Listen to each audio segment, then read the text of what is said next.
All right, welcome everybody. We're going to have yet another show tonight. We've got a special guest. We're going to do some reading from the new book, all kinds of great stuff. So let's do it. Spoken of the American century. I say that the century on which we are entering can be and must be the century of the common man. A radical redistribution of economic power. I mean, we know that racism is just a byproduct of capitalism. Everything would be all right if everything was put back in the hands of the people. We need a government that will make sure Americans are taken care of and organize the economy to serve the people, not the profits of a wealthy few. We now have the techniques and the resources to get rid of poverty. We got to start getting out there with the people. Get out of the movement and get to the masses. We need a government of action.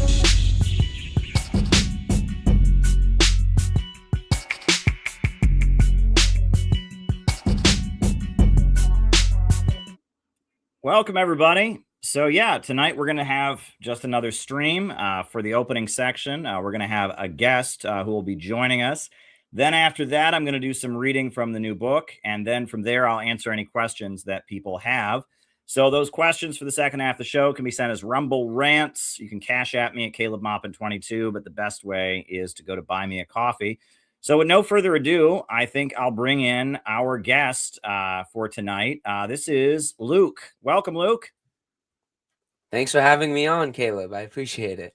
Sure. Yeah. Luke is from the Boston area, and he has a very interesting YouTube channel in which he gets into some very interesting questions of theology and other points. Do you want to introduce yourself, Luke? I've got your channel here that people can subscribe to, Seeking the 12 Gates. Sure, yeah. Thanks so much once again. My name is Luke. I'm a unificationist, a follower of the late Reverend Moon and Hak Jahan Moon, who's still alive right now. I am from the Boston area. My channel focuses mainly on theology from the unificationist perspective, which I would argue is a more universal perspective than most religions have. And that's kind of my area, which may be very different than what you might have been expecting if you tuned into Caleb's stream, because, you know, Center for Political Innovation, let's talk about the economy, let's talk about politics, let's talk about what's going on in the world. Why is this, you know, young person who makes theology videos on the stream?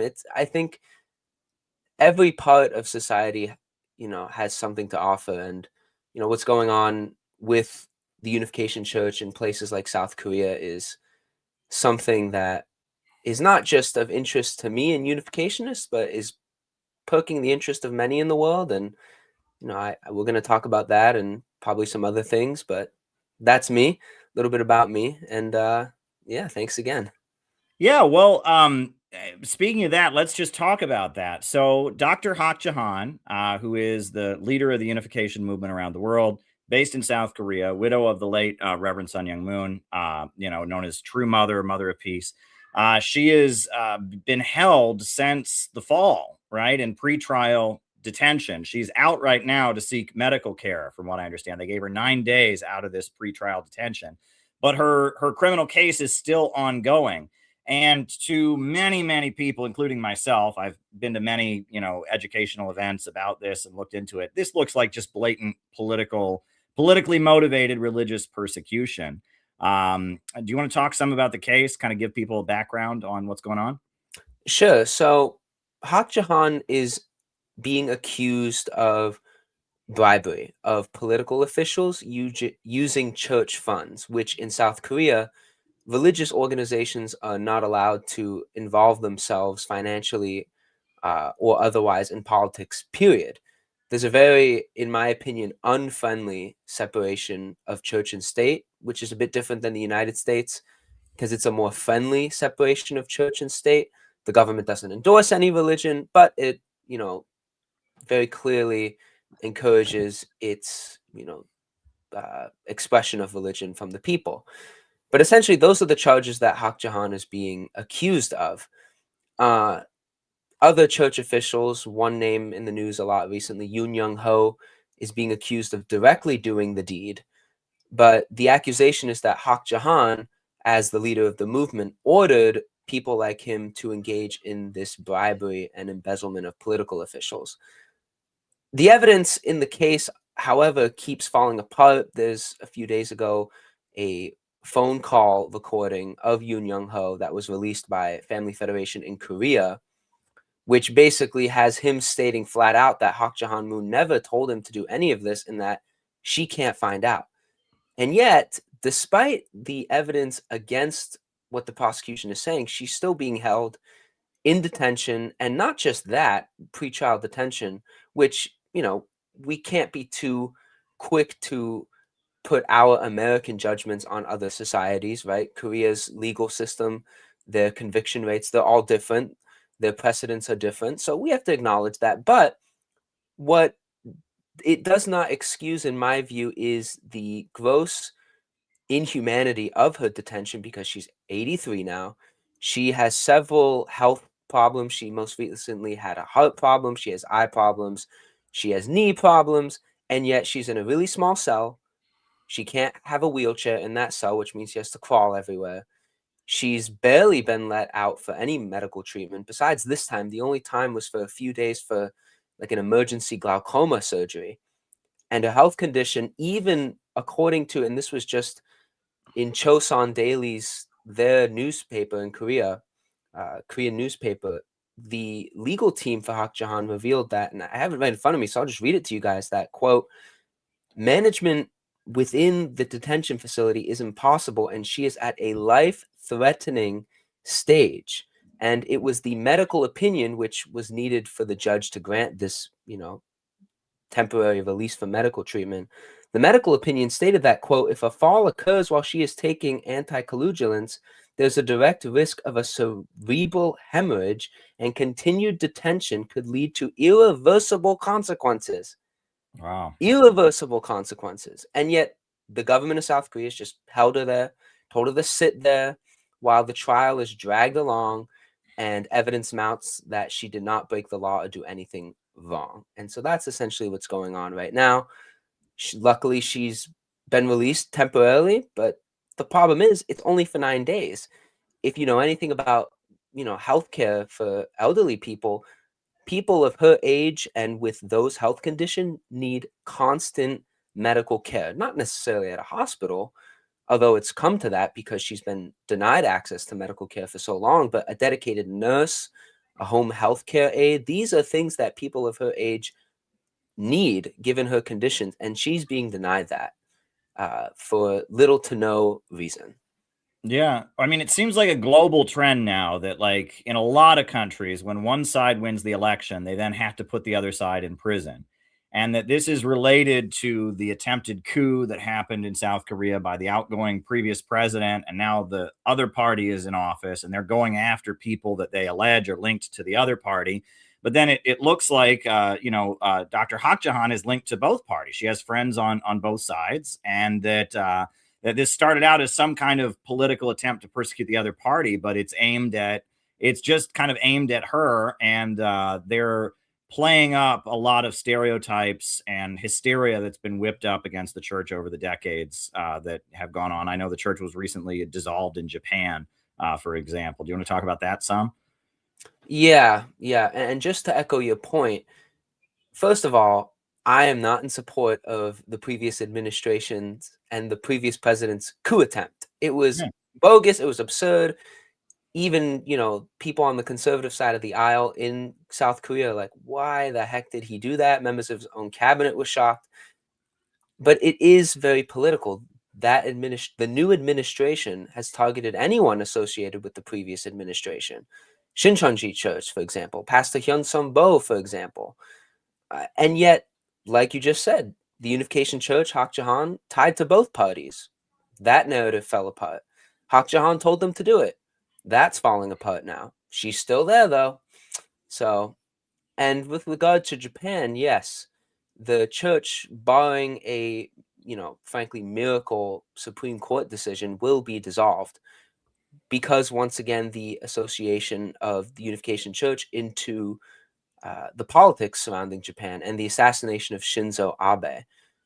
And the, assassin was claiming to be a former second generation member of the Unification Church, and that he was angry that his mom was coerced into donating large sums of money to the church, and that because Shinzo Abe supported the church, he was someone in his radicalized mind needed to be taken out. And there were even reports that one of the targets of this assassin was Hak Jahan herself. So the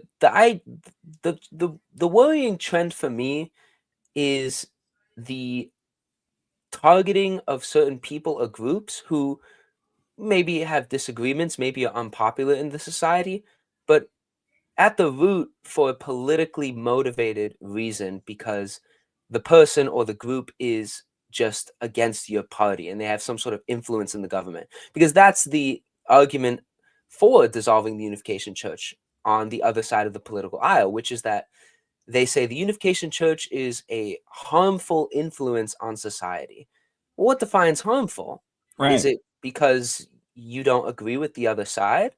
Granted, coercive donation practices have been proven, and those are wrong. And I've called them out so many times on my channel Yeah, that well, if we those were are going to unhealthy. outlaw a church because somebody in it did something bad, wouldn't we have outlawed the Catholic Church about 1,000 times after all their child molesting scandals and all of that? I mean, you can't outlaw a religion because somebody in it did something wrong. That's just a ridiculous precedent. But continue, yeah, No, that's so important. yeah, There's a difference between going after the person or the group of people and holding an institution accountable. That's one thing. That's something yeah, that should always happen. That's the government's duty to its people. It's another thing to just flat out take out an institution that the ruling party in government doesn't like just because some people in that institution did wrong. The Catholic Church, I mean, beyond all the financial stuff that has gone on within the Catholic Church's history, within the last several decades, you've had the priest abuse scandals. Are we targeting the entire Catholic Church and asking it to be dissolved? No, nor should we. We should right, hold everyone that allowed this horror to occur within the Catholic Church. Similarly, I've called that everyone who allowed for the coercive donation practices of the Unification Church, and every high-ranking leader in Korea which engaged in bribery and embezzlement against Korean law, such as Yoon Young Ho, who has admitted that he did it in part to you know further his own gains, should be held accountable, and I'm glad. yeah. But to cross in the line of, okay, take out the religious institution, that's where we have a big problem. Absolutely, yeah. Now, I got interested in the Unification Church, especially after the killing of Shinzo Abe, because I work in Russian media. I've been to Russia a number of times and such, and the Russian special military operation in Ukraine happened, right, and it started happening, and there was this hysteria of like hatred for Russia, oppose Russia, and Shinzo Abe, he wasn't supporting Russia in Ukraine. He didn't endorse the military operation, but he said, I don't agree with cutting off Russia, and that he and Putin had a history of like they were just friends. And so then he was no longer president, and he was speaking on the streets of Japan. This is a former president, right, who's surrounded by Secret Service and all of that. And he's speaking on the street, and somebody shoots him, and they shoot him with a homemade gun, right? Did you see that? It was a homemade gun. The guy made the gun with a 3D printer. And in And Japan, that's even more difficult than the United States. Their gun laws are way stricter. yeah, That's so that's this guy makes crazy. a homemade gun, and he gets 2 shots out of it, right? I mean, you can't get 2 shots out of a homemade gun. I guess it was double barreled, and he kills the prime minister of Japan, the former prime minister, one of the most popular politicians in Japan.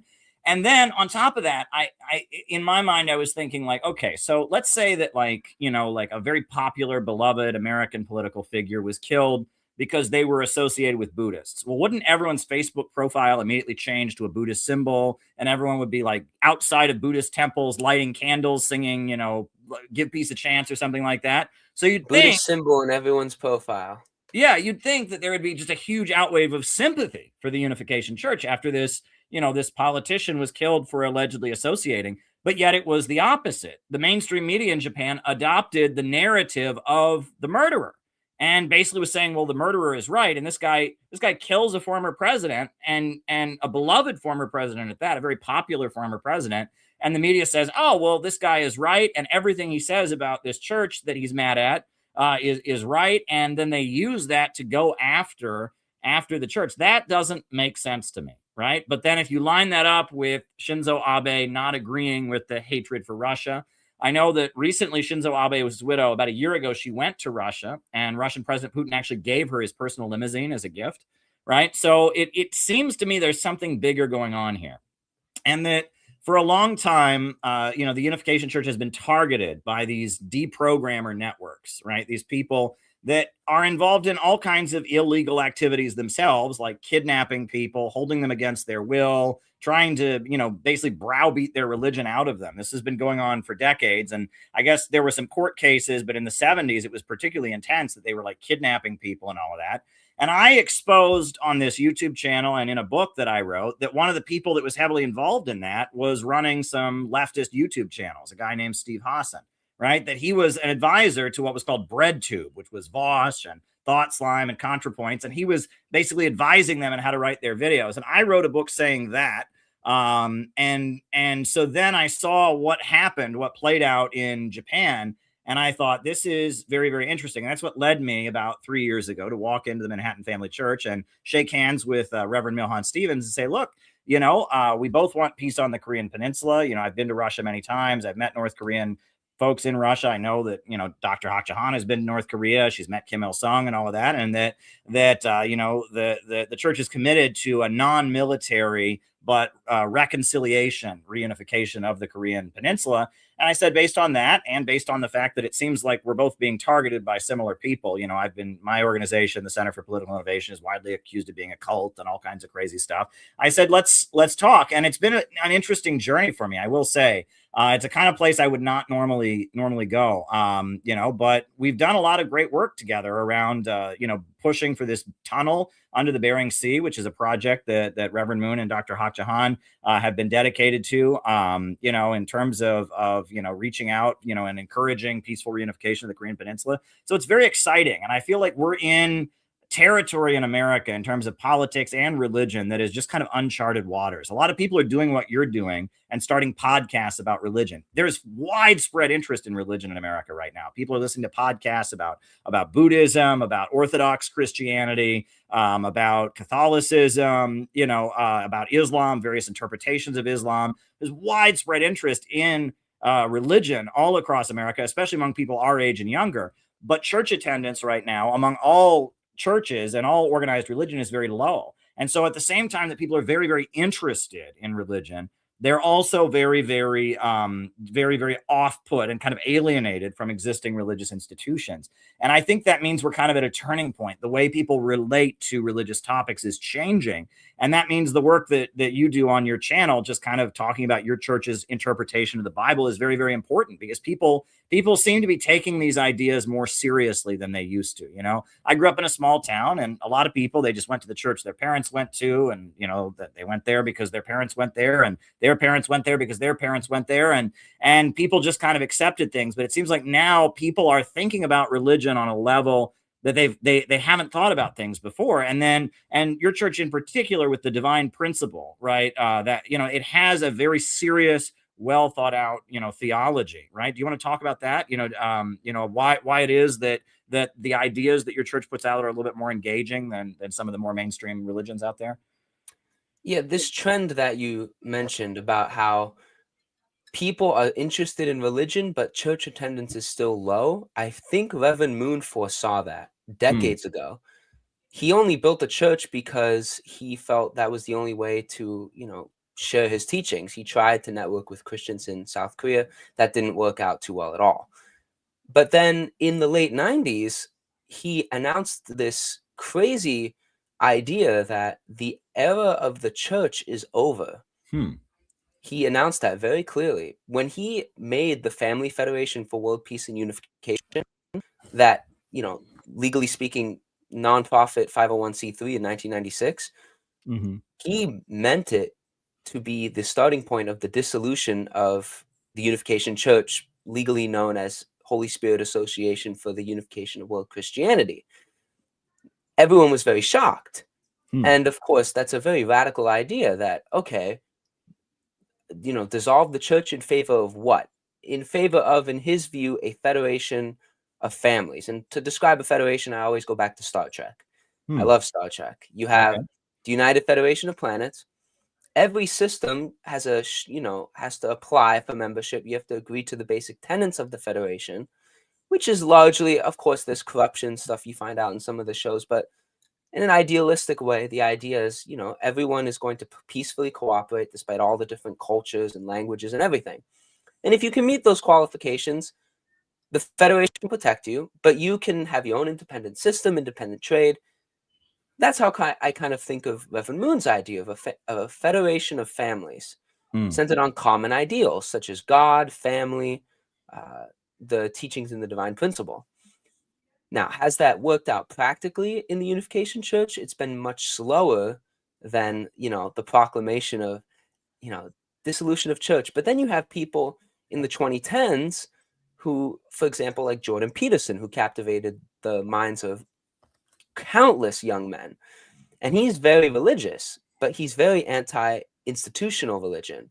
Hmm. He gets a lot of his, thinking from Carl Jung, who was a psychologist who kind of operated the same way. He described himself as religious, but not a member of a specific church. And even people like Jordan Peterson, when he's questioned about, do you believe in God? Are you a Christian? He just refuses to answer because he feels like it's a trap. He feels like institution ideology is a trap. So there's this trend that I really feel you pointed out that's really happening.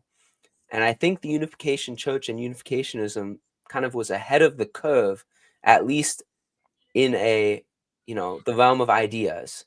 Mhm. So, because Divine Principle, although the actual black book exposition of the Divine Principle is primarily written for a Christian audience in South Korea, the teachings within it are designed, according to Reverend Moon, to transcend all religions, transcend all boundaries. He even instructed certain unificationist theologians to write versions of the divine principle for other religions. For example, one unificationist wrote a divine principle for Muslims. There's another member who is in the works of devising divine principle for Hindus.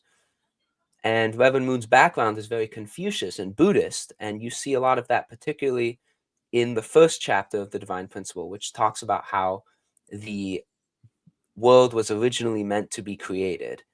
There's a lot of, even the nature of God is very rooted in the yin and yang Tao symbol. So the universality of Reverend Moon's thought in the Divine Principle kind of, to me, shows he was looking to the future where church, institutional religion would break down, and that there needs to be something universal to unite religions around some sort of common value. And the same thing with political parties, with the left wing and the right wing. Reverend Moon, very staunch anti-communist, anti-Marxist, especially in the 70s and 80s. And yet he could meet people like Gorbachev. He could meet people like Kim Il-sung. He could meet these people in part because he had this kind of uniting ideology, this uniting teaching. And because of that, even now, the Unification Church is one of the few places, people, whatever you want to call the Unification Church, that has some sort of, friendly, if you want to use the term, relationship with North Korea, at least as friendly as it can get. So, and even some people speculate that, will Kim Jong-un step in with this whole Hak Jahan detainment thing? I mean, some people have been speculating about that, and will that happen? I don't know, probably not. But that's kind of the contribution that unificationism offers. That's why I talk about it on my channel, because it can bridge religious divides and political divides centered on that common value, which is peace. Yeah. What you're doing and what the Center of Political Innovation is doing, especially with Russia, is non-violent means towards peace. And you have and I've looked at some of your content, some of your literature. You do have, and might surprise viewers who know that the Unification Church is so anti-communist, to have someone like you who embraces some Marxist principles to collaborate with unificationists. But the key is you're trying to seek it in a non-violent way, just like we are.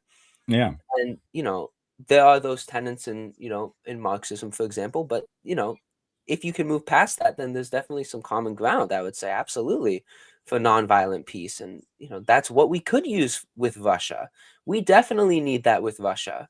The Yeah. Ukrainian war is dragged out far too long. It's getting ridiculous. Yeah. Nonviolent peace, not treating Russia as an enemy, even though the Cold War ended. And, like, we need to invite them to play in the international stage peacefully, give them a chance to follow, the rules, which never happened after the Cold War. They were still treated as the enemy. NATO was still around. Yeah. Yeah. No, yeah, I agree with a lot of what you're saying, and you're absolutely right. And that, all these old categories, after I spoke at a peace rally that Reverend Milhan Stevens organized with some New York City clergy, I was attacked in some communist blogs like, "Oh, how dare Caleb work with the Unification Church?" And so my response was to show them the emails. Because Notatal, which is the Communist Korean American Association of New York City, they had a rally when the previous president of South Korea came to meet with Joe Biden, and we politely emailed them as the Center for Political Innovation and said, "Can we come to your rally?" And they responded very nastily with all kinds of internet gossip. And I said, "Well, look, we wanted to work with the leftists around peaceful Korean Peninsula, and they sent us this nasty email." And that there's a spiritual, and this is something that I really appreciate, that, when I read the anti-communist literature of the Unification Church, there's a critique of the Marxist philosophy of dialectical materialism, which I never really believed in, and I never really took it seriously. And I came back to my Christian faith in 2015, and I never really got to the essence of that. But dialectical materialism says that all change comes through conflict, right? All change is through conflict. And because of that, right, it leads to a kind of destructive way of being.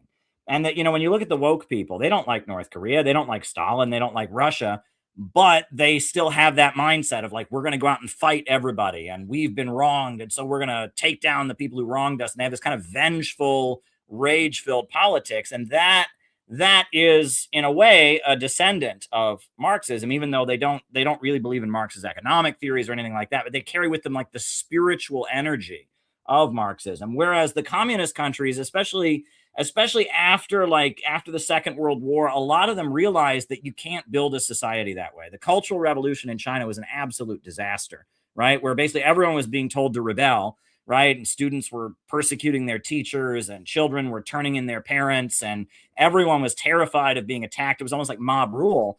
And that, in China now, if you listen to the ideology they espouse, they're not preaching rebellion. They're preaching kind of unity, like we're one nation, all coming together. And the other thing, I mean, my new book that I'm going to read from later, this is about, it's called Mystical Stalinism, because in Russia now, a lot of people really like Stalin. Stalin is wildly popular.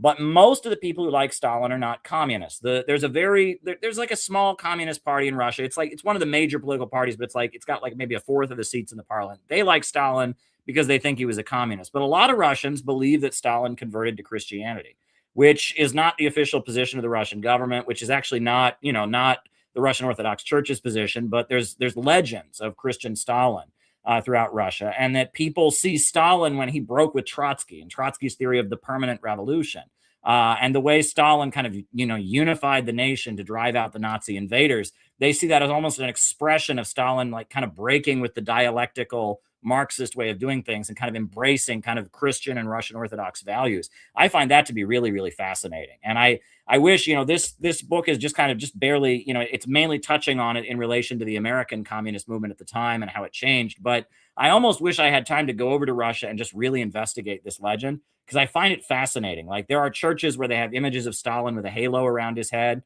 There are legends. There are people who survived the Battle of Stalingrad or World War II and say they saw angels like shooting down Nazi tanks with lightning bolts and things like that. It's fascinating to me.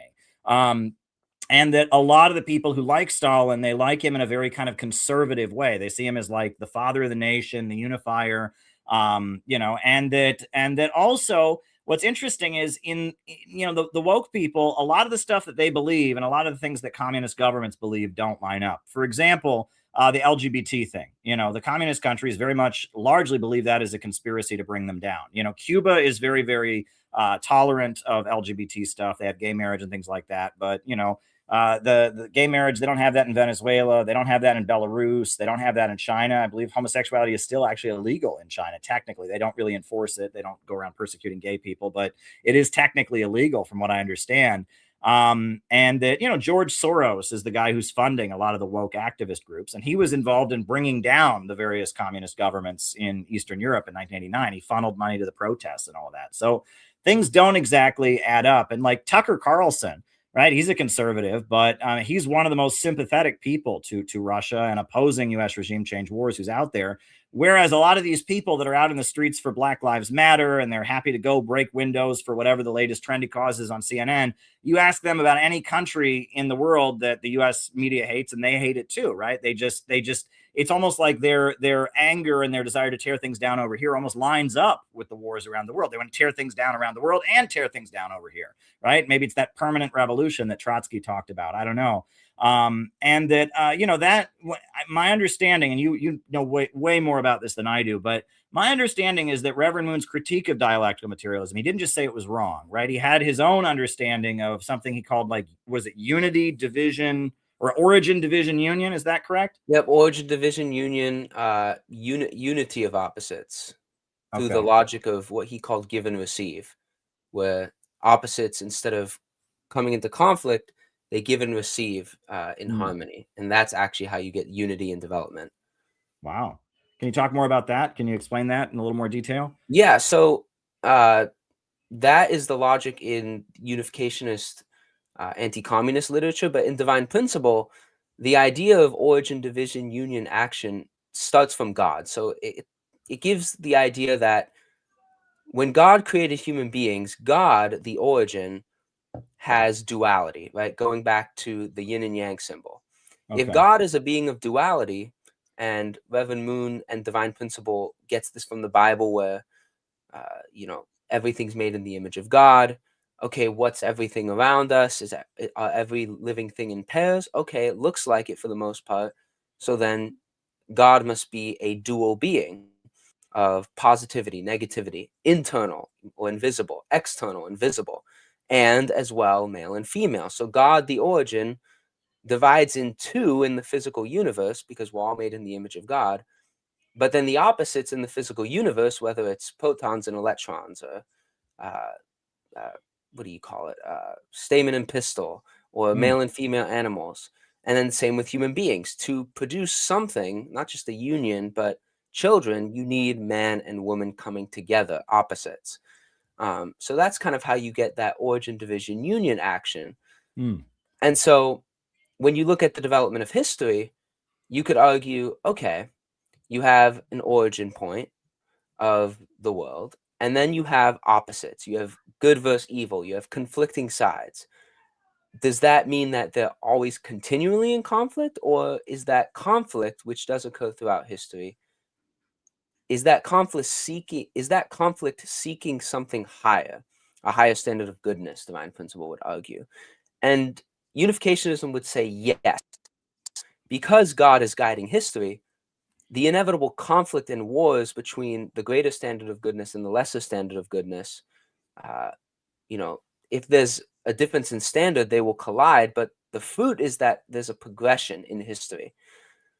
And then ideally that conflict stops. And rather than the two opposites, coming together in conflict, they harmonize in unity based on the original principle of creation, which would be God's original intention for opposites in the world, plus and minus, male and female, internal and external, rather than becoming in conflict, to unite. Another example is how it treats religion and science. For history, it seems like it's been in conflict. Once the emergence of science came about, it was like, well, all these myths are not true, and how can the Bible literally have happened the way it did? But more recently, over the past few decades, you've started to see, rather than a conflict, a sort of unity seeking to be formed.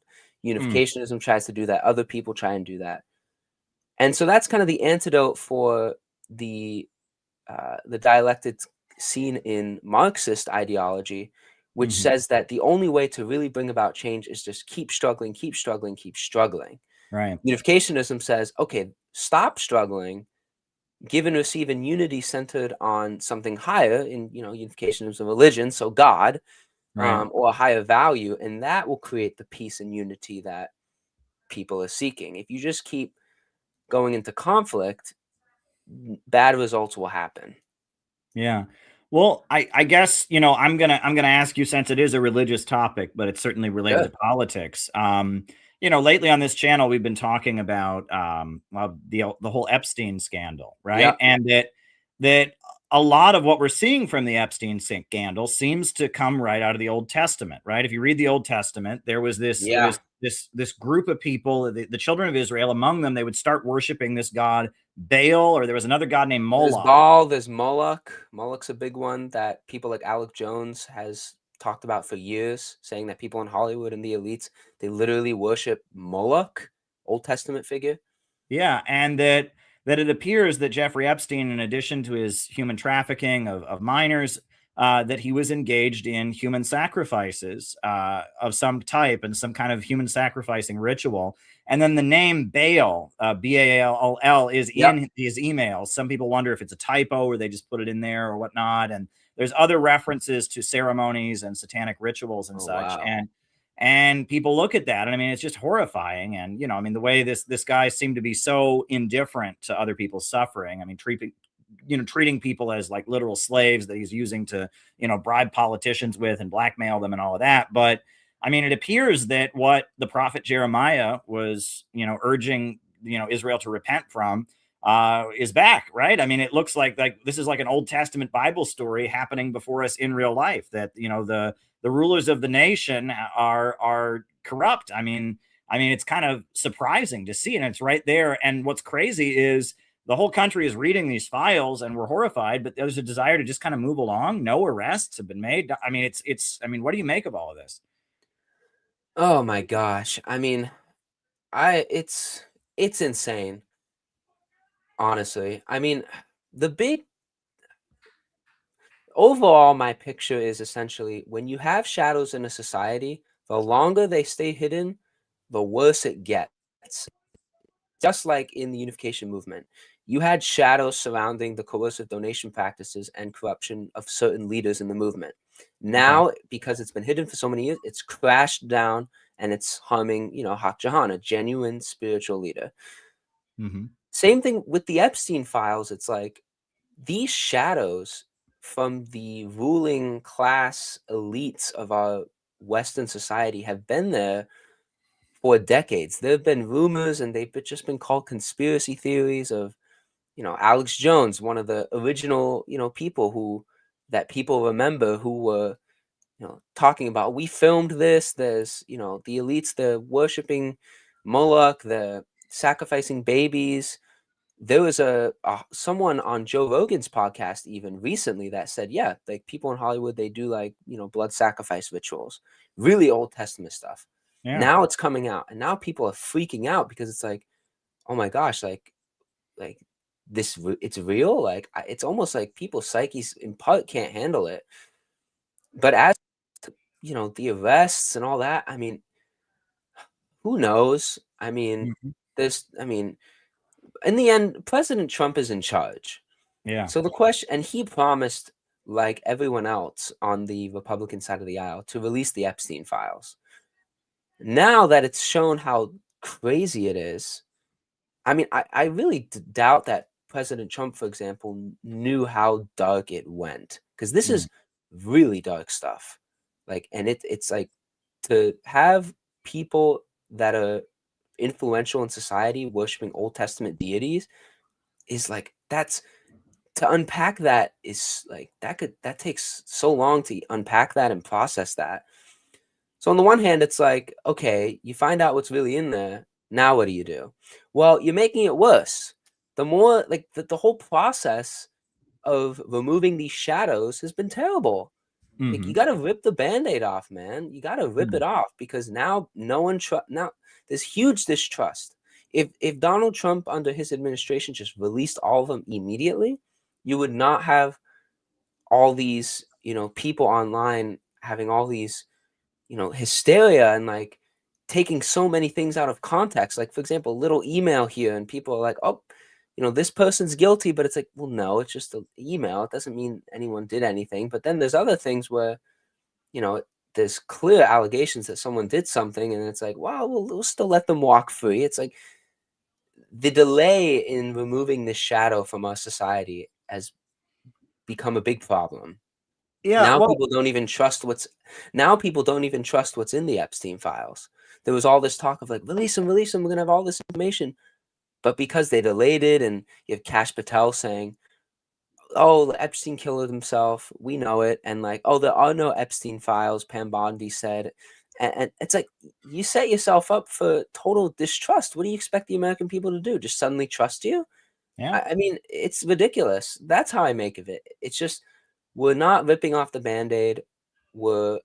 And so as a result, people do not trust even what's in the Epstein files, and more hysteria, mistrust, confusion is just going to spread, which is going to make it more difficult for the people of America to trust, if ever the government actually goes after any of these people, which at some point they got to start doing.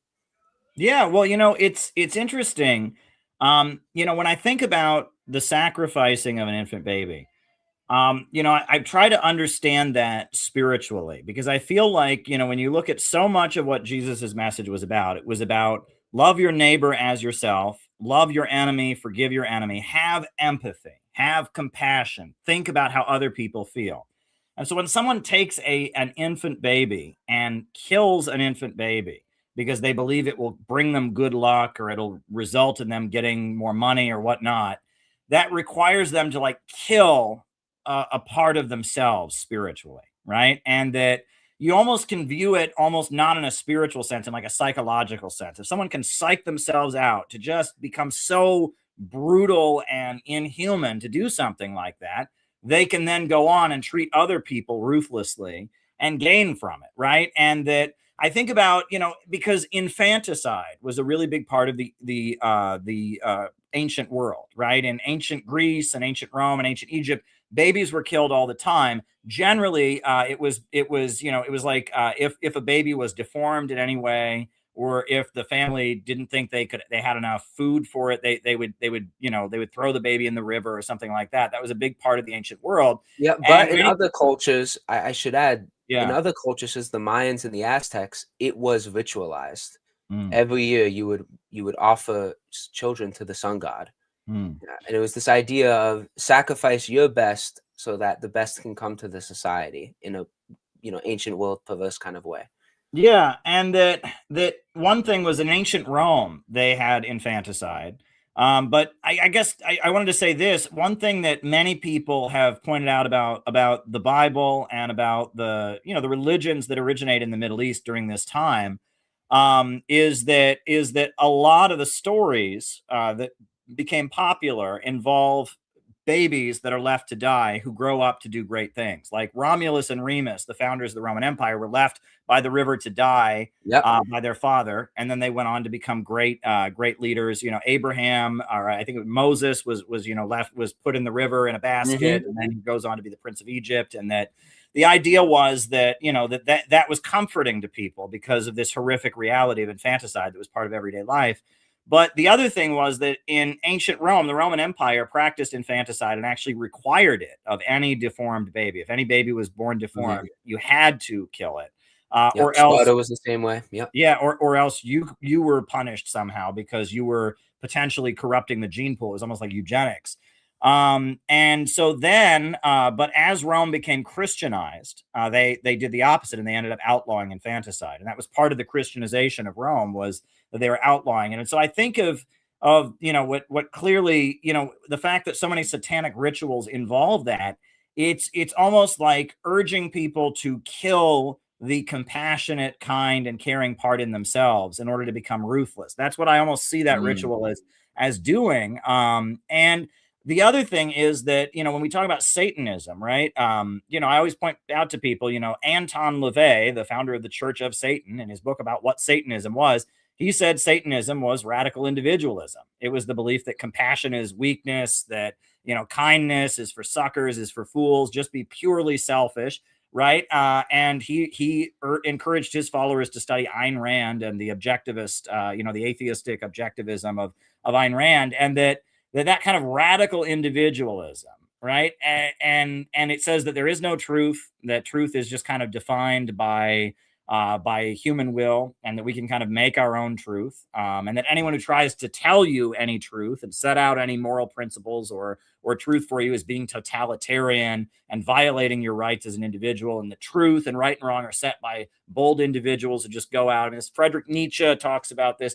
This is when you talk about Satanism, you're talking about a viewpoint that rejects morality, that worships the individual self, and gets rid of any empathy or kindness or compassion. That when I see Satanism, I see that as what it is. And so when I look at these rituals, it's almost like completing the circle for me. Like, it all makes sense, right? And that Jesus's message is, live for the sake of others, kindness, compassion, love your neighbor as yourself. And you have all these different voices that have said, well, if you do that, you're a fool. You can never really walk in your neighbor's shoes. If you do that, people will take advantage of you. That's kind of the battle. We're in a world where forces that really kind of reject their basic human empathy have gained dominance. That's how I'm starting to interpret this. What do you think? Yeah, and I think there's some truth to that, because whenever the baby, not necessarily in the Roman story, but in the Bible, whenever the baby is cast in the river basket, it's always accompanied by a mass infanticide. You have the killing of the firstborns at the time of Moses, and you have King Herod's decree at the time of Jesus. Mass infanticide. And so that came to mind as kind of, there are evil forces that will strike through infanticide.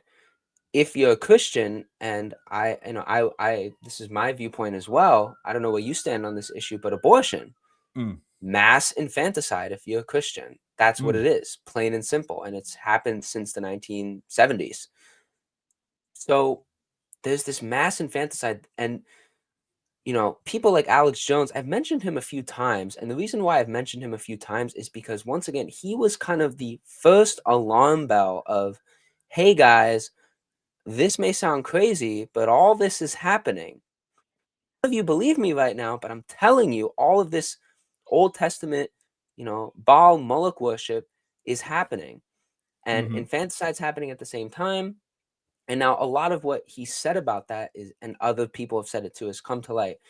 And when he was asked by Tucker Carlson about kind of what was going on in the world, he went very spiritual. He gave a very spiritual perspective, and how there's anti-human forces out there in the spirit world that are or whatever you want to call it, that are influencing people. And unificationism would argue that in the last days, which it argues we are in the final moments of the history of conflict, you have a mass entry of spirits from the spirit world. That's the unificationist perspective, that influence everything and everyone. That's kind of the only thing that gives me a sort of logic.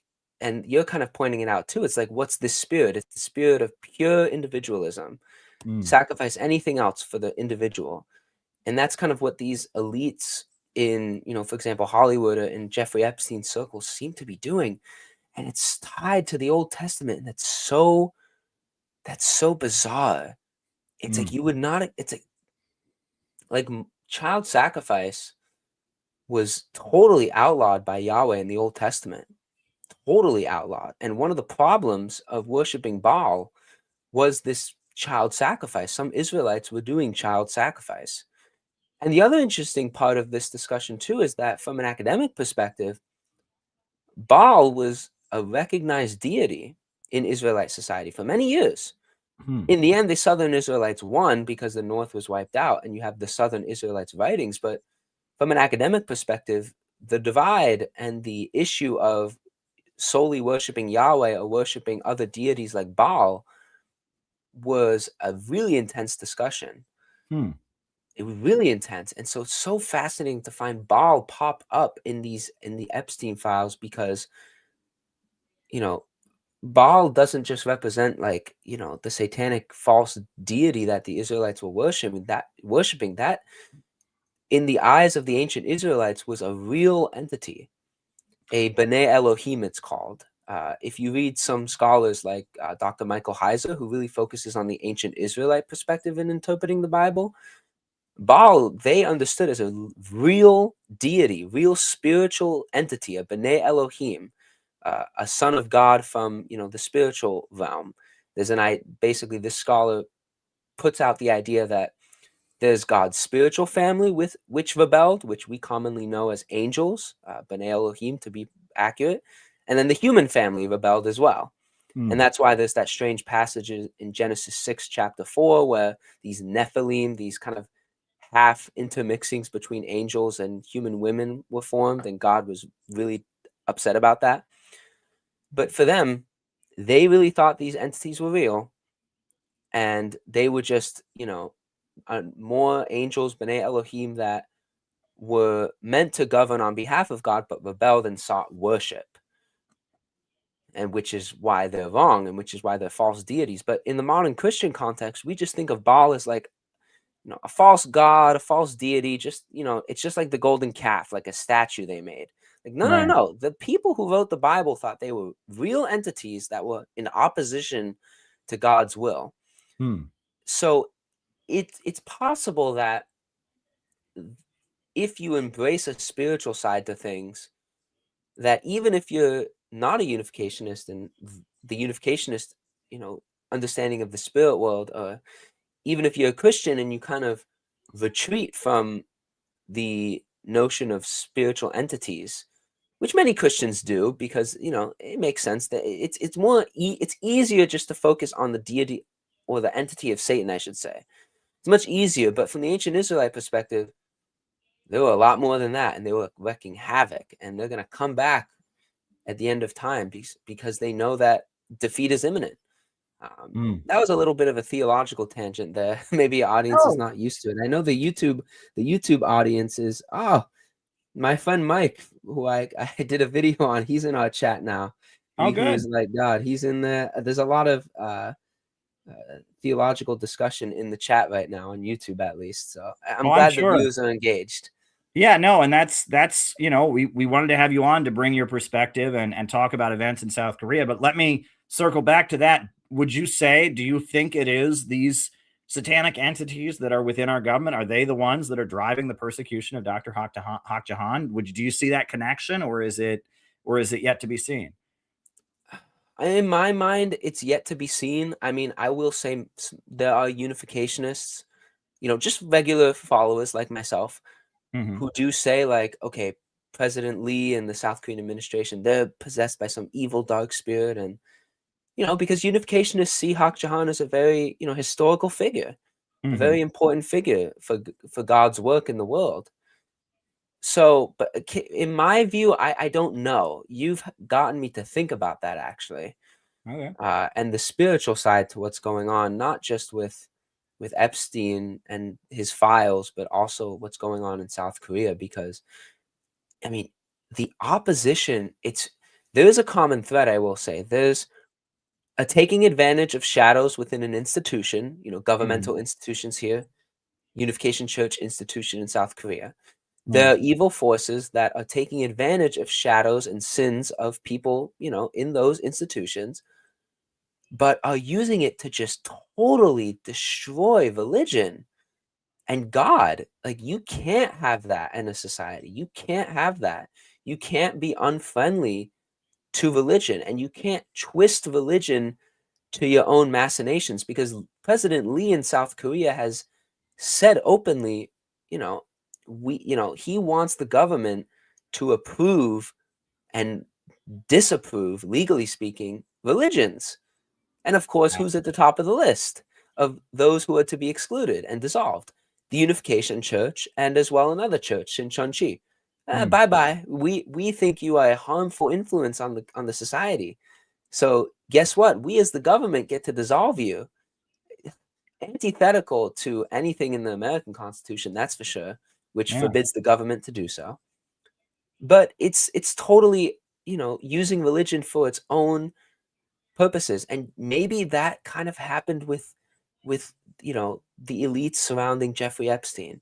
Hmm. Maybe something like that was happening where, you know, there are religious elements to what was going on with him and everyone associated with him. There are religious elements, demonic religious elements, and it's Mhm. almost like the religious sphere is being used and twisted to meld something that he wants, something that those people, or whatever's influencing them is seeking after.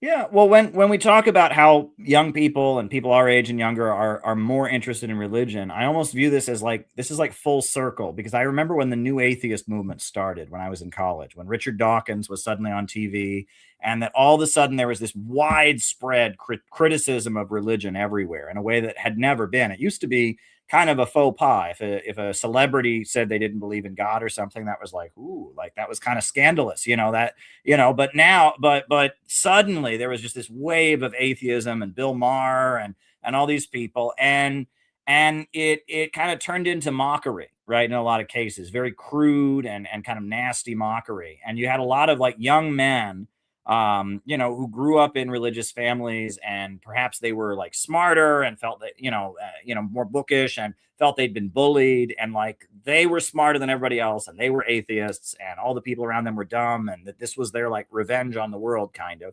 But then a lot of those young men ended up becoming alt-right, right? A lot of them went into the alt-right movement. Some of them went into the wokeist movement, but it seemed like, and now everyone's kind of like lost, right? Because everything's gotten so shrill. And so it's almost like a lot of people are kind of circling back. And that was my story too. I mean, I was quite an atheist when I was a young man. And it took me a long time to kind of rediscover my faith. But I think it's just that you in a way it's almost like maturing, right? When faith is immature, when faith is naive, right, it has to be challenged, right? And that's kind of like what you were getting at before about like the unity of opposites, right? You need to be challenged. You can't have a tall without a short, right? You can't have a long or without short. I guess short is also but you can't have wet without dry, right? And that, so there's duality, but there's also an element of like like Michael Jordan was this amazing basketball player. But if they'd made a rule that he was only allowed to play basketball with kindergartners, after 2 or 3 years, he wouldn't be a very good basketball player because he'd never been challenged, right? And that you have to stay challenged. When you go lift weights at the gym, it's that heavy weight, pushing against you that makes you stronger. And that a lot of the faith that a lot of people had prior to the new atheist movement was very naive, right? It was very naive. And I remember like at my college, Campus Crusade for Christ had an event where they had like an ex-gay speaker, and the LGBT organization, was there debating them, and a lot of the answers they gave were just like, you don't understand, right? It's like explaining astrophysics to an ant. You just can't understand. You just have to have faith, and that's not going to work for people. And and the other argument that I would hear from religious people a lot was religious folks would say, well, if you don't believe in God and there is no God, nothing happens. But if you do believe, or if you don't believe in God and there is no God, nothing happens. But if you don't believe in God and there is a God, then you go to hell. So you should probably, just to edge your bets, you should believe in God. And I would always say to people, that's not belief, right? If your wife says to you, do you love me? And you say, well, if I don't love you, the consequence is blank. So I guess to hedge my bets, I'll love you. It's not sincere, right? And that I think it was like a lot of the naive things had to be pushed away in order for people to really connect and really believe, right? You can't have a superficial belief to have a real belief. That makes me think about something else I read. Thomas Carlyle, who's one of my favorite writers, the Scottish intellectual. He talked about why is it that all these ancient prophets went around destroying idols, right? And he told the story of like all these ancient prophets are going around smashing idols. And he says, what was this about, right? And that, the prophet Muhammad destroyed all the idols in the temple of Mecca, and that, Jeremiah is smashing idols, Moses is smashing idols, all these, why are they doing this? And he says, well, do we really think that ancient humans were stupid? They could carve a piece of wood in their backyard and that would be God. They could just take a stone and make it God. No, these idols originally stood for principles and truths. They were like a symbol to remind people of a higher, more powerful spiritual reality. But as the generations went on, the praying to the idol became routine, right? So, and it became routine, it became meaningless. People forgot what it was really about. They were just kind of going through the motions. So the prophet came along and smashed the idol so that he could connect the people with the higher truth that the idol had originally stood for. And I find that to be kind of profound. I feel like maybe that's the period we're living in. A lot of the kind of routine religion has been swept away. So now people can really discover the principles for themselves. What do you think? Oh, that's totally true. I mean, that's the premise of the divine principle from the very start. Hmm. It warns that Christianity, as it stands today, or today meaning in the 50s, is at its limit. And it's going to be challenged because science is coming.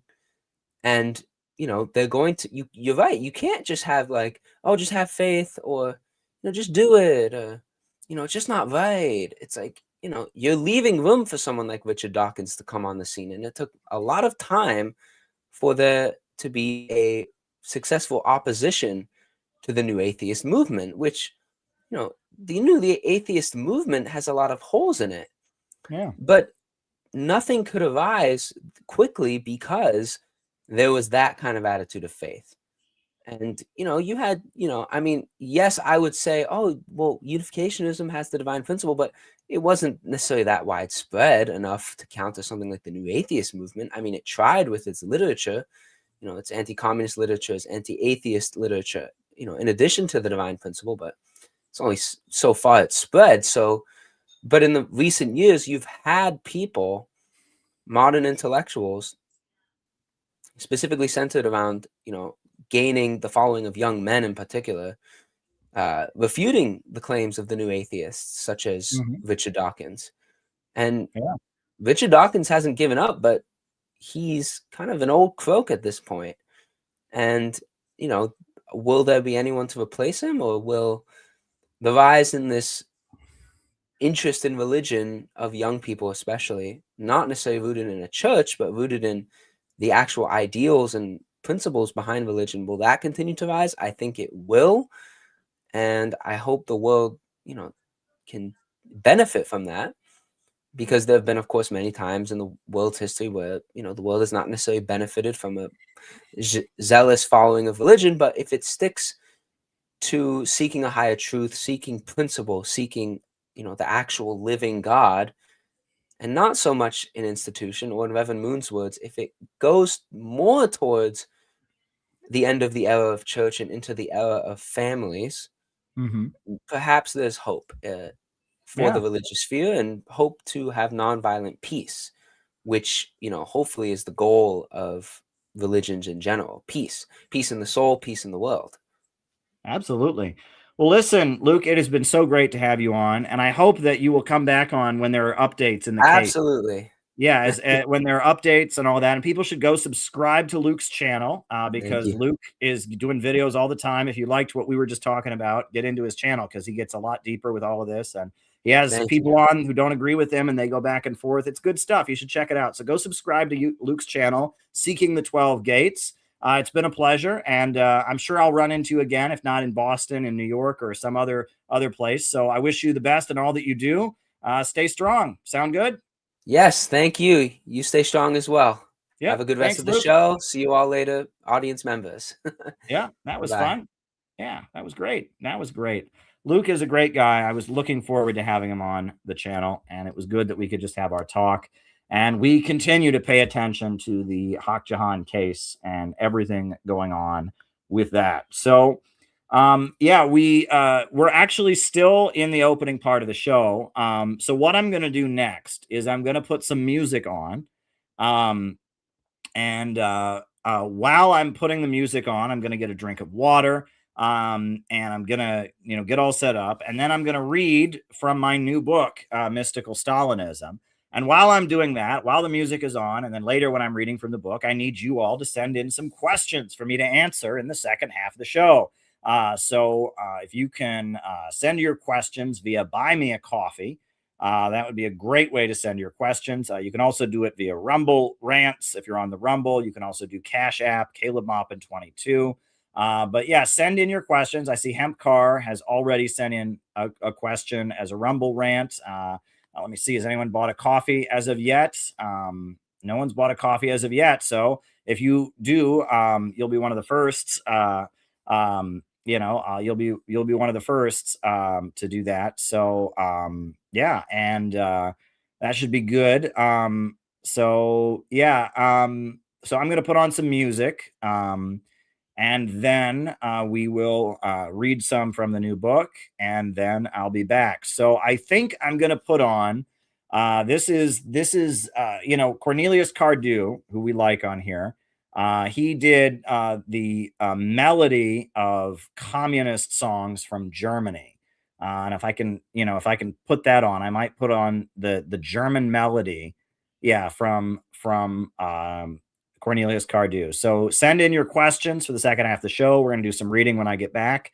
And then, and then we'll answer questions, and that'll be our show. So, yeah, we probably got at least another hour here, probably a little bit longer than that. So, yeah, let's go.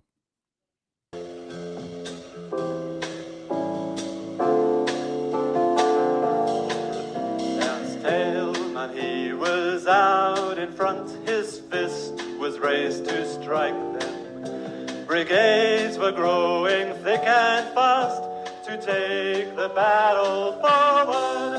The flag was red and the fight was on. For our sturdy comrade Tailman, raise your fist.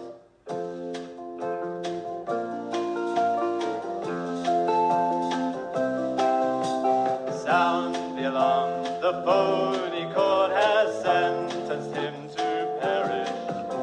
But when the people of the world rise up to liberation, we'll snatch the axe that falls on him. For our sturdy comrade Tailman, raise your fist.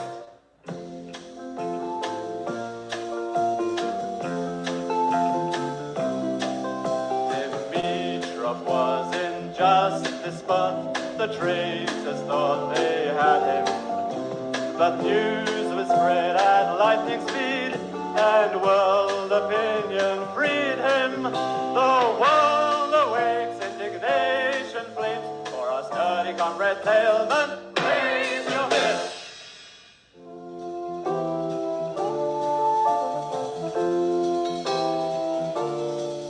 Spanish heaven spread their brilliant starlight high above our trenches in the plain.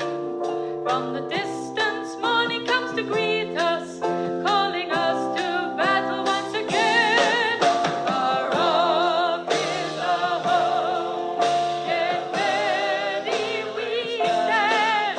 We're fighting our willing for you.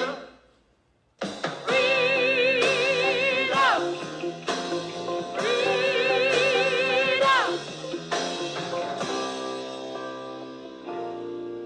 We'll not yield a foot to Franco's fascists, even though the bullets fall like sleet.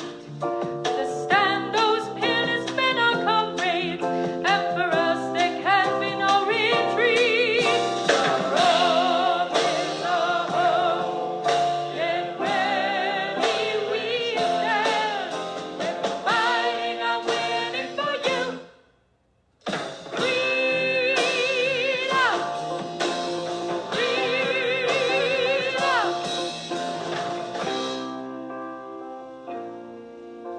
The drums, ready the bayonets, forward march, victory our reward. With a scarlet banner smash their columns, Taman battalion ready forward march.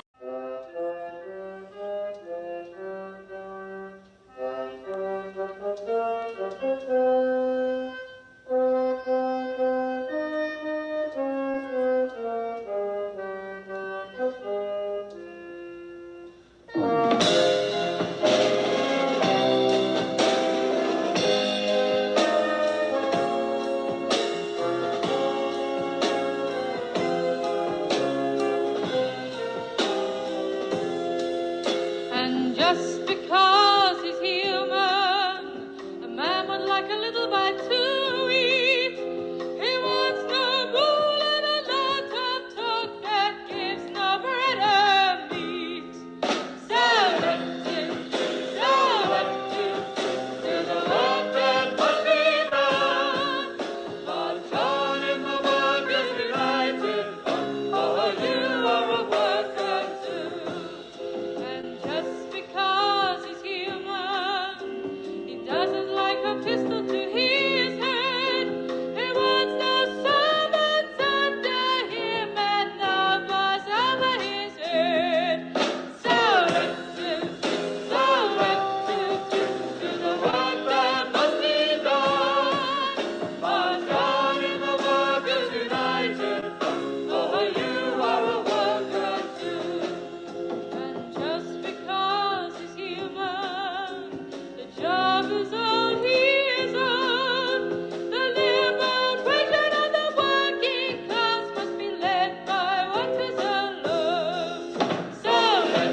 All righty. Welcome back, everybody.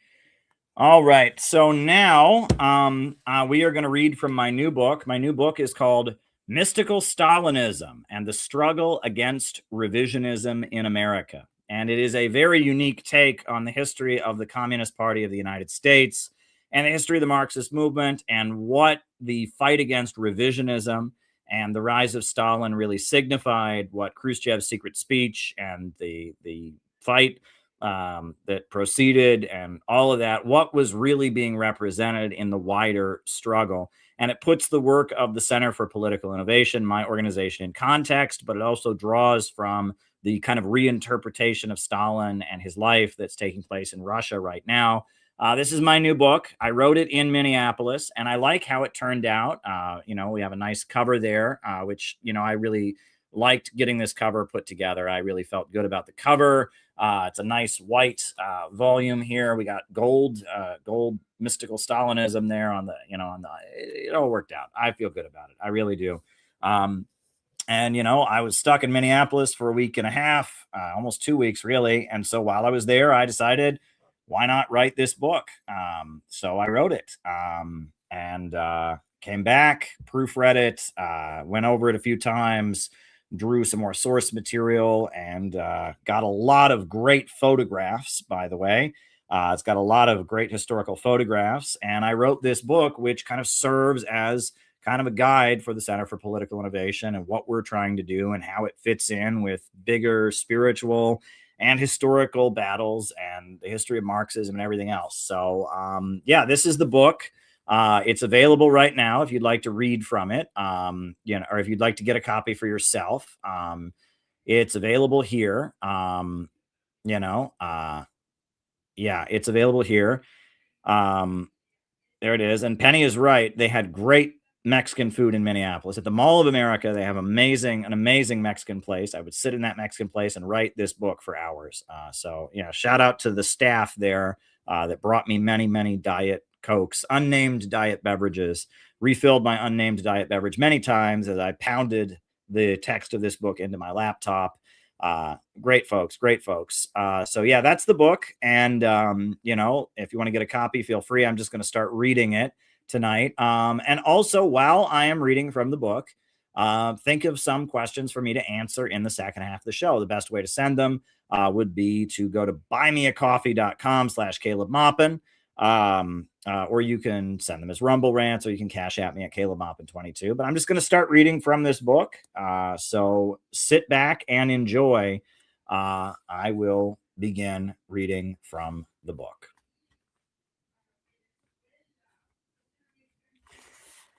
Introduction. We live in an era of deeper political confusion than many of us could ever imagine. The political compass is broken. What is left? What is right? What does anything mean anymore? What way forward offers any hope? The Center for Political Innovation is living up to its name. We are innovating and blazing new trail with new profound understanding of the new political terrain.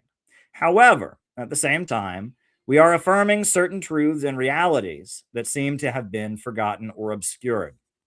Our message can be reduced to a few key points of understanding. 1, the economic decline is rooted in a value crisis, overproduction, and the tendency of the falling rate of profits. Computer technology and the AI revolution have made what has always been the deeply irrational nature and inner weaknesses of production organized for profit inescapable. Abundance should not create poverty. Technological advances shouldn't lead to hunger.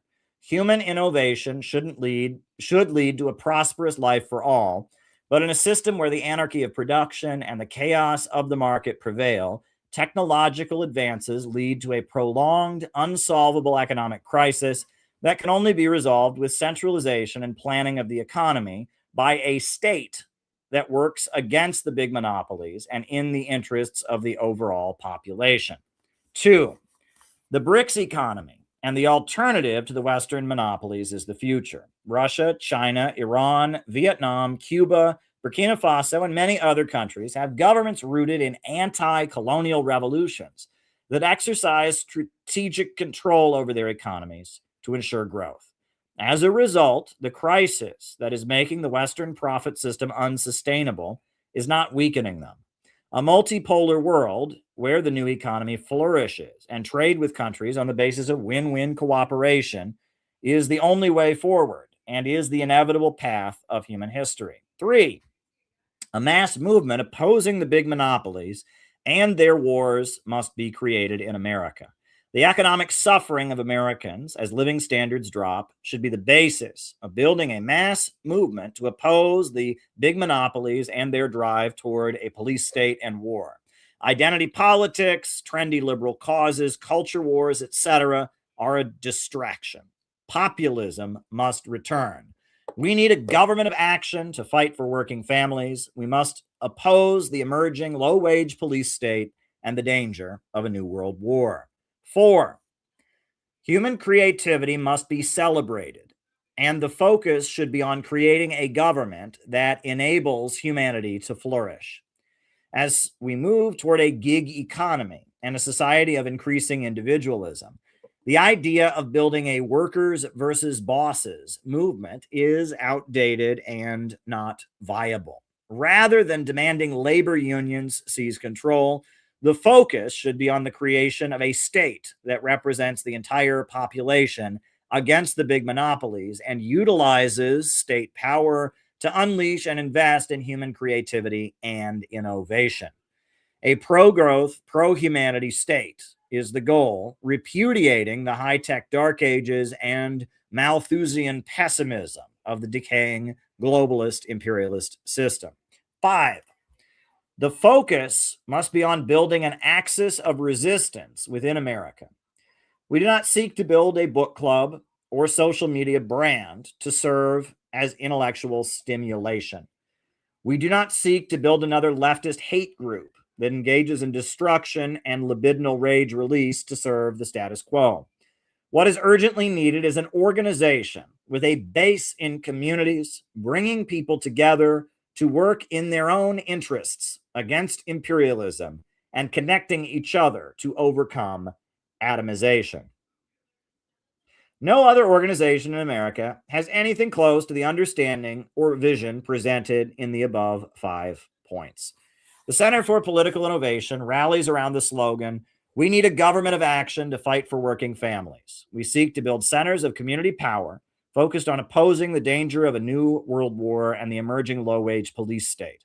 No other organization is taking on this work or shares this perspective. We are not communists. To do what we seek to do, believe what we believe, promote the message we promote, and build what we are building, one cannot be a communist. However, we cannot deny that Marxism-Leninism is part of our ideological heritage. This book will speak to the geopolitical realities of the world, the crisis facing America, and a way of relating to it and understanding it, largely by decoding and reinterpreting the more esoteric history of Marxism and its leaps and evolutions since 1848, up into the Cold War, and now in the 21st century, that seems to be completely foreign to its usual application and understanding. In 2024, when the Center for Political Innovation took the dramatic step of announcing that we're no longer communists, we no longer seek a place in communism as a political movement, a couple of key texts were published clarifying this decision, including "What is Innovationism?" and "To the Marxists, Long Live Innovationism." In both of these pieces, we explained our beliefs and how they are completely incompatible with what the overwhelming majority of people in the Western world understand Marxism and communism to be, and completely contrary to what the overwhelming majority of Marxists and communists living in the Western world believe. Because we no longer consider ourselves to be communists and have openly broken with aspects of Marxism, such as dialectical materialism and wage workers versus employers emphasis, some would say we are the ultimate revisionists. We have, quote, revised and strayed from Marxism-Leninism unapologetically and even rejected communism as a movement. Well, firstly, we do not care what the small, irrelevant, and dysfunctional strata of U.S. society who take on the identity of being communists think of us. This is a group that time and time again has proven it is determined to remain irrelevant. The more they disapprove of us, the better. These circles are infected with jealousy and resentment. The people they hate the most are the ones who have achieved the most for what they supposedly believe. However, when such a claim is made regarding revisionism, it reveals that these Marxists do not really understand what revisionism is or what revisionism means. For those with a simplistic understanding, Marxism-Leninism is a sacred doctrine, and revisionists are those who stray from it. They see Marxism in the way fundamentalist Protestant Christians see the Bible. One is reminded of the classic evangelical Christian bumper sticker from the 1990s that said, "God said it, I believe it, and that settles it." But this is simply not what the struggle against revisionism was and is. The struggle against revisionism, first waged by the Second International, then by the Bolsheviks, then by Stalin, and then by those who refused to embrace Soviet de-Stalinization, was not a struggle for the purity of Marxism. It was rather a struggle to preserve certain principles and reject efforts to negate them. Revisionism and the struggle against revisionism were, in reality, the expression of certain geopolitical, cultural, and spiritual trends in the wider world being reflected within Marxist discourse into the wider struggle of humanity in the 21st century against globalism, imperialism. We now take this fight beyond Marxist discourse into the wider struggle of humanity in the 21st century against globalism, imperialism. The struggle against revisionism and what it really meant is key to understanding the Center for Political Innovation, our mission and our work. That is why this text has been composed. If one can understand what revisionism truly means and what anti-revisionism truly means, one can understand that the Center for Political Innovation are the anti-revisionists, and that our movement is the concentrated and purest expression of what the struggle against revisionism within Marxism has always meant, and that we now take the sentiments and trends that have always struggled against revisionism and we concentrate them in a new, powerful movement based in America that has left the obscure Marxist circles behind. That's the introduction. So now we begin with chapter 1. From Karl Marx to George Soros.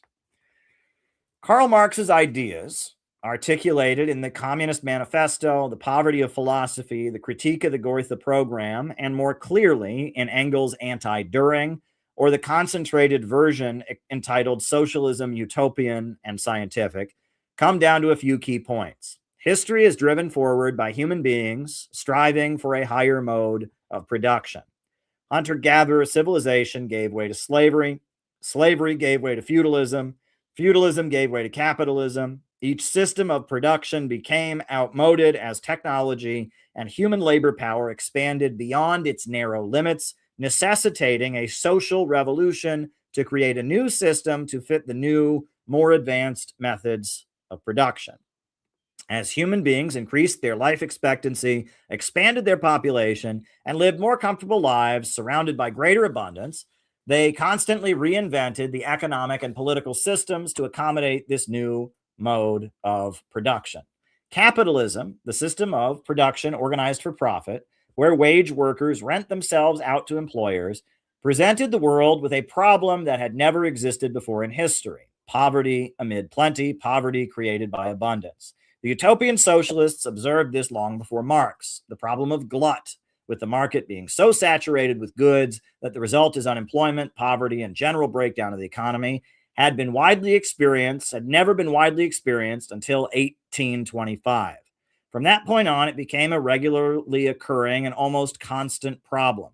Marx showed that it was rooted in the wage system itself. The amount of wages paid out in the process of producing goods is never enough to buy them back. The problem becomes exacerbated by technological advances. The rate of profit that the employer decreases as well as technology advances, and the role of human labor power is reduced in production. This drives the employer to churn out more products in order to make up for a decreasing rate of profit, making the problem of glut even more prevalent. Marx wrote, "It is enough to mention that the commercial crises that by their periodical return put the existence of the entire bourgeois society on its trial, each time more threateningly. In these crises, a great part not only of the existing products, but also of the previously created productive forces are periodically destroyed. In these crises, there breaks out an epidemic in all earlier epochs would have seemed an absurdity, the epidemic of overproduction. Society finds itself suddenly put back into a state of momentary barbarism. It appears as if famine, a universal war of devastation, had cut off the supply of every means of subsistence. Industry and commerce seem to be destroyed. And why? Because there is too much civilization, too much means of subsistence, too much industry, too much commerce. The productive forces at the disposal of society no longer tend to further the development of the conditions of bourgeois property.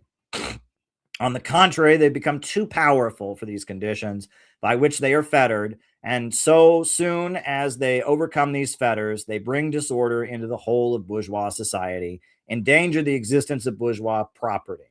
The conditions of society are too narrow to comprise the wealth created by them. And how does the bourgeoisie get over these crises? On the one hand, by enforced destruction of a mass of productive forces. On the other, by the conquest of new markets and more thorough exploitation of the old ones. That is to say, by paving the way for more extensive and more destructive crises, and by diminishing the means whereby crises are prevented.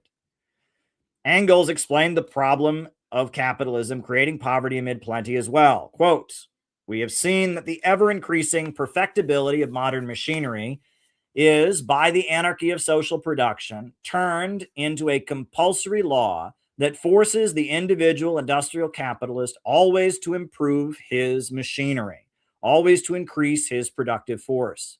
The bare possibility of extending the field of production is transformed for him into a similarly compulsory law. The enormous expansive force of modern industry, compared with which that of gases is mere child's play, appears to us now as a necessity for expansion, both qualitative and quantitative, that laughs at all resistance. Such resistance is offered by consumption, by sales, by the markets for the products of modern industry. But the capacity for extension, expansion, and intensive of the markets is primarily governed by quite different laws that work much less energetically. The extension of markets cannot keep pace with the extension of production. The collision becomes inevitable, and as this cannot produce any real solutions, so long as it does not break in pieces the capitalist mode of production, the collisions become more periodic. Capitalist production has begotten another vicious cycle. As a matter of fact, since 1825, when the first general crisis broke out, the whole industrial and commercial world, production and exchange among all civilized people and their more or less barbaric hangers-on are thrown out of joint once every 10 years. Commerce is at a standstill. The markets are glutted. Products accumulate as multitudinous as they are unsaleable. Hard cash disappears. Factories are closed. The masses of workers are in want of means of subsistence because they have produced too much means of subsistence. Bankruptcy follows upon bankruptcy, execution upon execution. The stagnation lasts for years. Productive forces and products are wasted and destroyed wholesale until the accumulated mass of commodities finally filters off, more or less depreciated in value, until production and exchange gradually begin to move again. Little by little, the pace quickens. It becomes a trot. The industrial trot breaks into a canter. The canter, in turn, grows into the headlong gallop of a perfect steeplechase of industry, commercial credit, and speculation, which finally, after breakneck leaps, ends where it began, in the ditch of crisis, and so over and over again. Marx predicted that the more technology advanced, the more unstable the economy would become, and the more unemployment and poverty there would be among the working class. As Marx explained, all previous historical movements were movements of minorities or in the interest of minorities. The proletarian movement is the self-conscious, independent movement of the immense majority in the interests of the immense majority. The proletariat, the lowest stratum of our present society, cannot stir, cannot raise itself up without the whole superincumbent strata of official society being sprung into the air.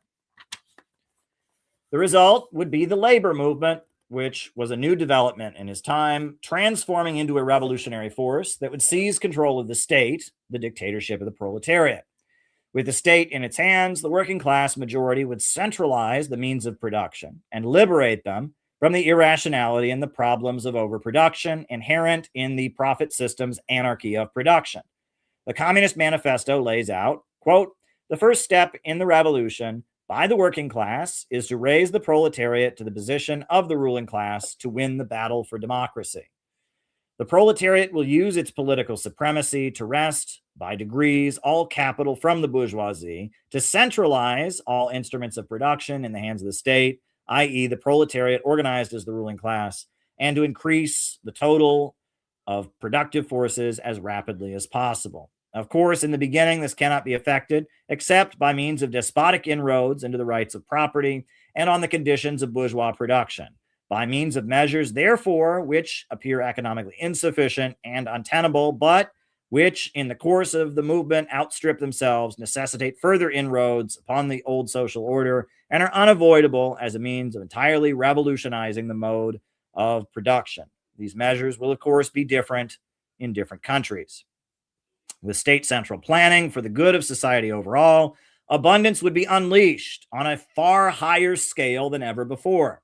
The state itself would fade away as humanity enjoyed a post-scarcity existence where labor becomes life's prime want, and total equality gradually emerged as the springs of cooperative wealth flow more abundantly. In his critique of the Goethe program, Marx explained that only vast abundance created by the economy, the centralizing and planning of the economy rationally in the interest of all society could achieve true equality and total freedom. Quote, in a higher phase of communist society, after the enslaving subordination of the individual to the division of labor, therewith the antithesis between mental and physical labor has vanished. After labor has become not only a means of life, but life's prime want, after productive forces have increased with the all-around development of the individual, and all the springs of cooperative wealth flow more abundantly, only then can the narrow horizon of bourgeois right be crossed in its entirety, and society inscribe on its banners, from each according to his ability, to each according to his needs. What separated Marx from the other socialists of his day was his belief that the labor movement and its struggle against industrial employers, not merely an appeal to reason, would bring the transition to a centrally planned socialist economy.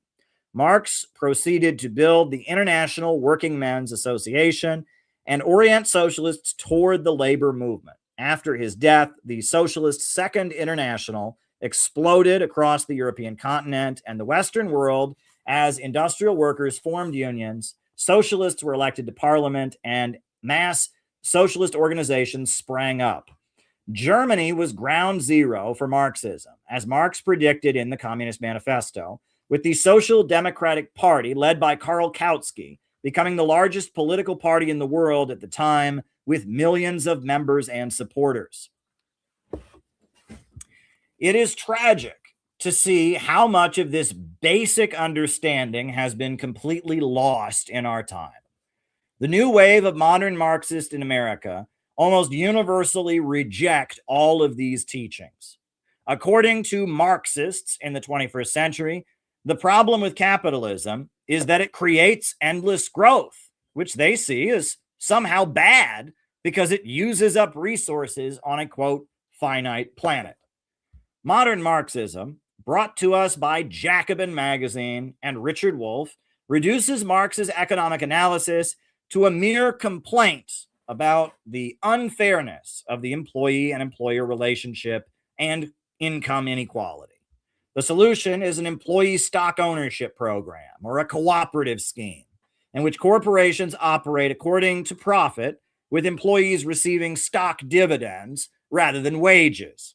along with a slew of degrowth methods to get humanity back in balance with Mother Earth, or perhaps more social programs paid for with income taxes on the wealthy.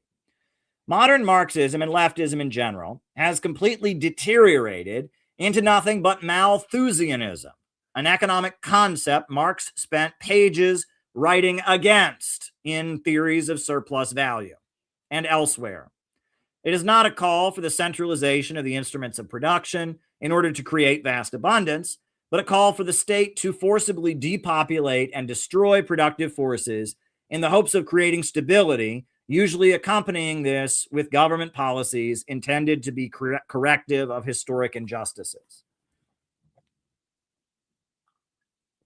The modern Marxists do not want the working class majority to rise up and seize control of the state and centralize the instruments of production to create vast abundance.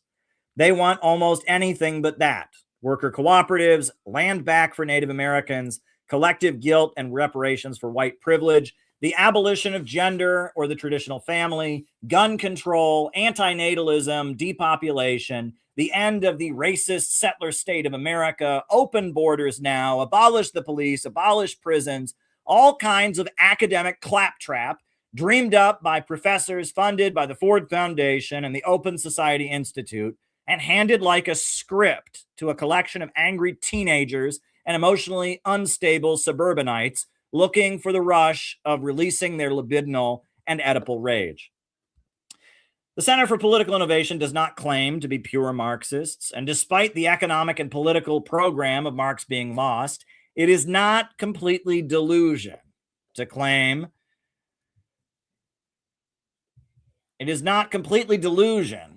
that causes the modern woke element to frequently reference Marx. Marxism was founded in 1848 as a trend among a wider current called the left. After the French Revolution, in the National Assembly, those who still honored the king sat on the right, while those who embraced the king sat on the left. The red flag became a symbol of the left, first with the red caps of the Jacobins. Red is the color of blood, anger, and sexual passion.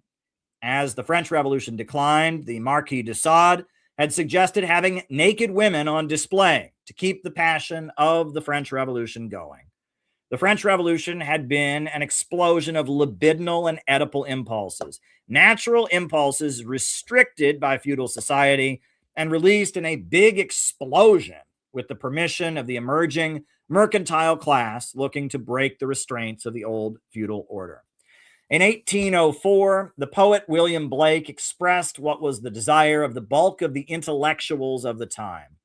Bring me my bow of burning gold. Bring me my arrows of desire.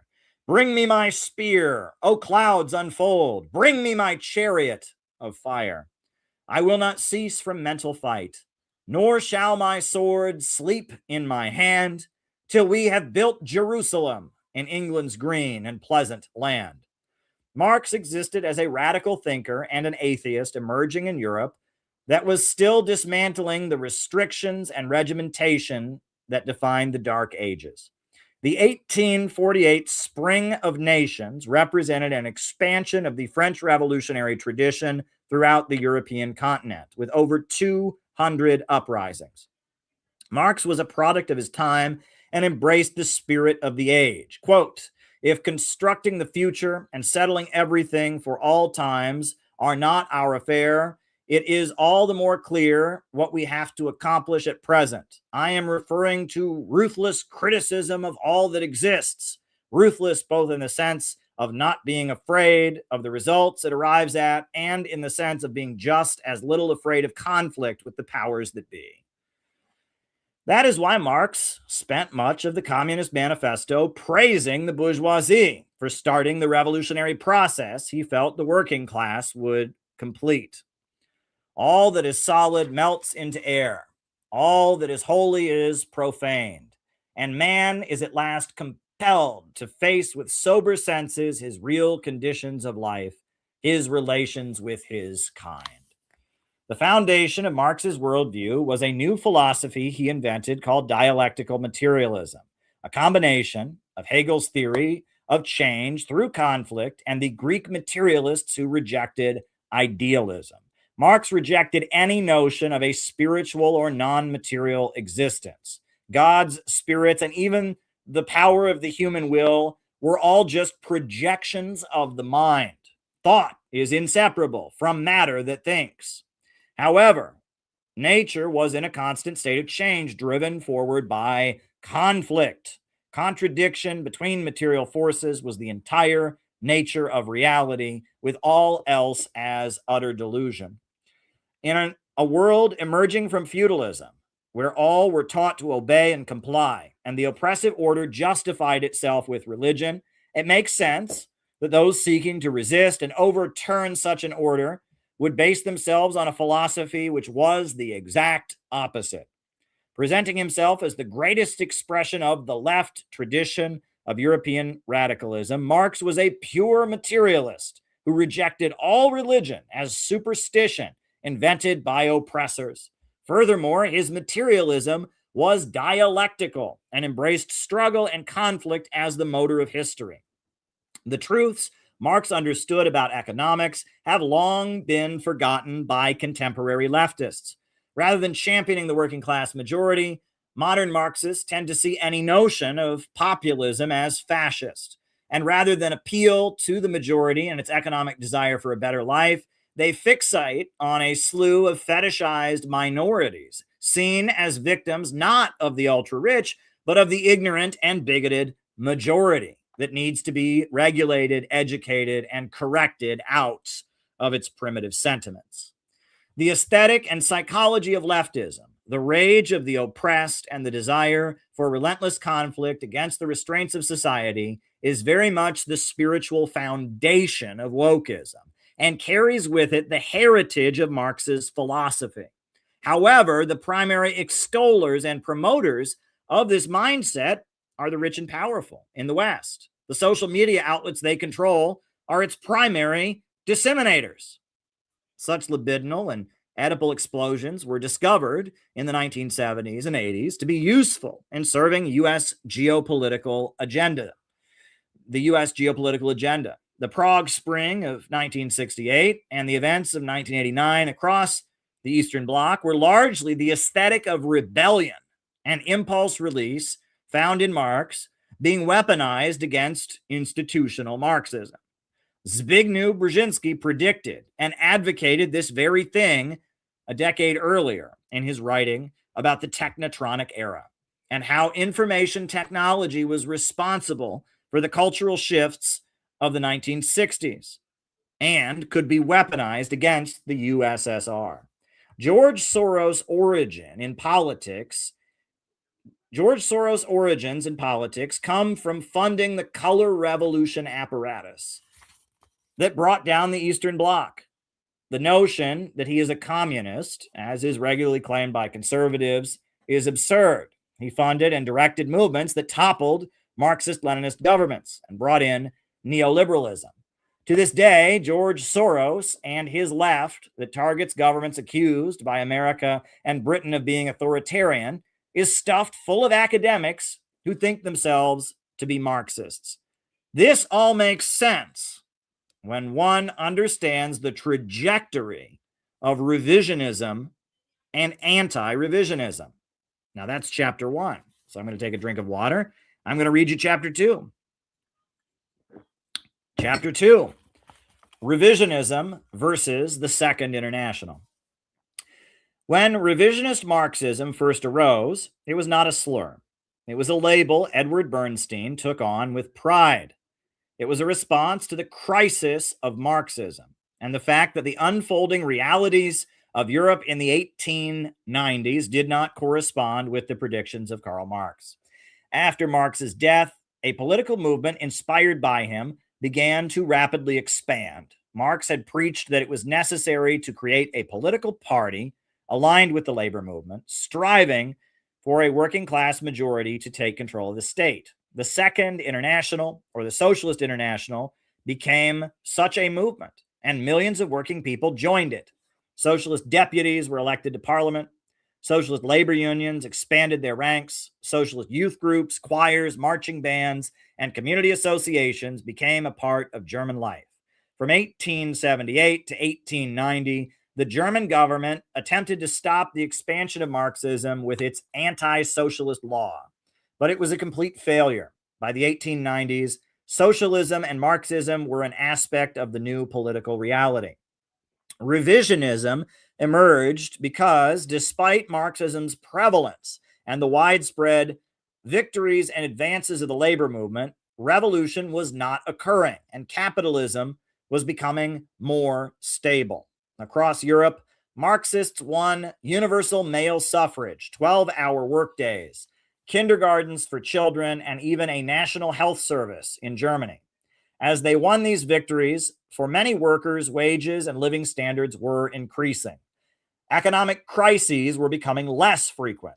As a movement, socialism began to tone down its radicalism more and more, matching the less combative mood of many sections of the Western working class. Revisionism was an expression of this moderation and de-radicalization of the socialist movement, as well as an attempt to explain the rising living standards and economic stability that seemed to fly in the face of Marx's predictions. Bernstein's evolutionary socialism said that the new stability of capitalism was due to the fact that it was already in the process of becoming socialism. While the Marxist movement had generally predicted a revolutionary event horizon marking a seizure of power, Bernstein argued that socialism was merely the sum of reforms.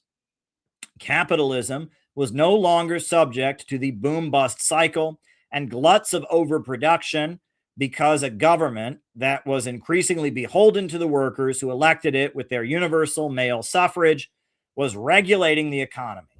Bernstein summarized his revisionist explanation for the state of affairs in 1890 and 1900 by saying, "The movement is everything. The goal is nothing." Karl Kautsky and the Second International thunderously condemned revisionism. The German Social Democrats mobilized academics and agitators to show that gluts of overproduction were still a reality, and that the newfound stability would give way to an eventual economic crisis, and that a seizure of power, not just gradual reforms, was needed. The reason for the crisis of Marxism and the increasing stability of capitalism that prompted it was the rise of imperialism. Capitalism, moving into its monopolistic stage with trusts, cartels, and syndicates expanding across the world with the export of capital, engaging in territorial partition. All of this enabled a layer of the working class in the homelands to be bought off. The process also made war more and more essential. Hold on. More and more essential. Britain began deploying troops across the planet to protect the interests of its monopolies. The two opium wars were used to subdue China as a captive market and prevent it from building its own industries, while forcing it to accept the flow of narcotics. British troops were deployed across the African continent, often slaughtering entire villages and subduing the population with barbaric atrocities. India also suffered horrendously at the hands of the British occupiers. The United States seized the Philippines and from 1898 to 1913 battled to keep control of it, crushing the Moro rebellion and slaughtering civilians on many occasions. The U.S. also waged banana wars from 1898 to 1934, occupying Central American countries and Caribbean islands, battling to maintain control over the canal routes and ensure the dominance of the United Fruit Company. U.S. troops were deployed to Nicaragua, Honduras, Haiti, the Dominican Republic, and Cuba. Belgium committed genocidal crimes in the Congo. The French left their mark in Africa and Indochina with brutal colonial atrocities and exploitation as well.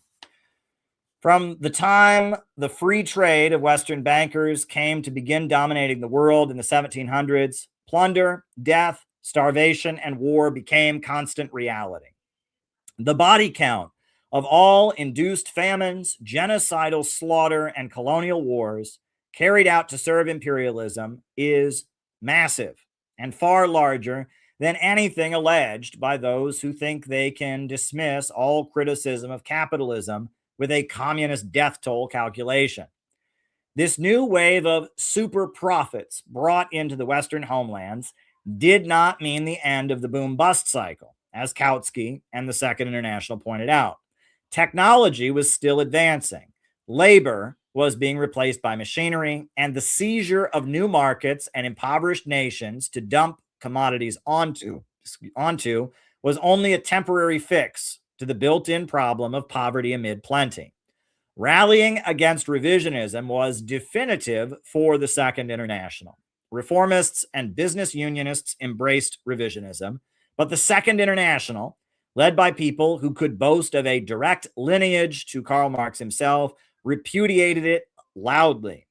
Kautsky wrote his textbook, Bernstein and the Social Democratic Program, and proclaimed, Bernstein's revisionism is not a correction of Marxism, but its abandonment. The belief that capitalism is gradually growing over into socialism is an illusion born of temporary prosperity. Bernstein makes a temporary phase of capitalist prosperity for a permanent condition. Among those who condemned revisionism were figures like Rosa Luxemburg in Germany, who composed her pamphlet condemning Bernstein called Reform or Revolution. She debunked Bernstein's claim with solid economic data showing the problem of overproduction was not going away. She also explained those who pronounce themselves in favor of the method of legislative reform in place of and in contradistinction to the conquest of political power and social revolution do not choose a more tranquil, calmer, and slower road to the same goal, but a different goal. Vladimir Lenin, a noted writer among Russian radicals, also defined himself, echoing Kautsky in his condemnations of Bernstein. Lenin observed that Bernstein seemed insincere and constantly moved the goalposts when arguing against the organized Marxists of the Second International. Bernstein's chief objection to his opponents is that they do not understand him, that they do not want to understand him. The whole series of newspaper and magazine articles that Bernstein has written in answer to his opponents has failed to explain his positive views. The organized Marxist movement of the Second International seemed almost totally united in rejecting revisionism. Many Marxist economists saw that the ultimate conclusion of the Western monopolistic expansion and the growing rivalry between the British, French, American bloc and the rising German, Austrian, Turkish alliance would be a dramatic confrontation between the Western powers. The parties of the Second International all pledged never to support such a war.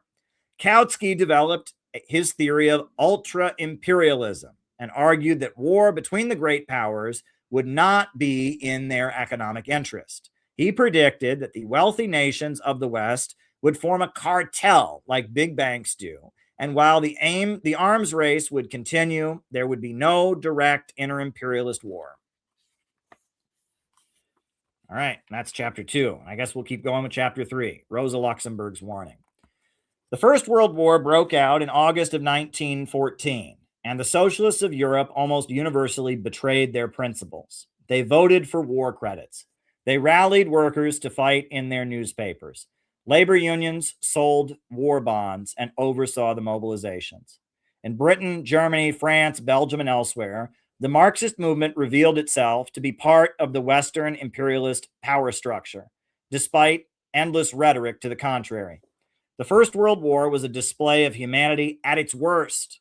The very governments that colonized Africa and Asia, claiming they were civilizing peoples who were savage, now demonstrated to the world the horrors of trench warfare, aerial bombing, poison gas, and other atrocities never seen before. The West was simply not civilized and progressive in comparison to the colonized world, and could not claim to be so, as the heart of Europe became a battlefield in which 20 million lives were thrown away in a display of utter brutality and the heartlessness of man. Some of the more honest thinkers of the Western world had already embraced the savagery of colonialism.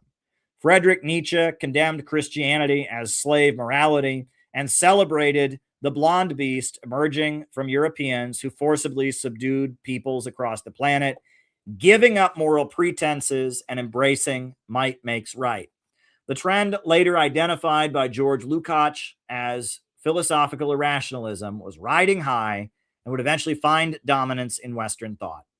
Rosa Luxemburg pointed out that the First World War was rooted in the failures of the capitalist system and its ongoing gluts of overproduction. She predicted that while it may serve as a temporary fix as technology advanced and the built-in problems of production organized for profit persisted, the kind of mass destruction and slaughter seen in the First World War would become a constant necessity.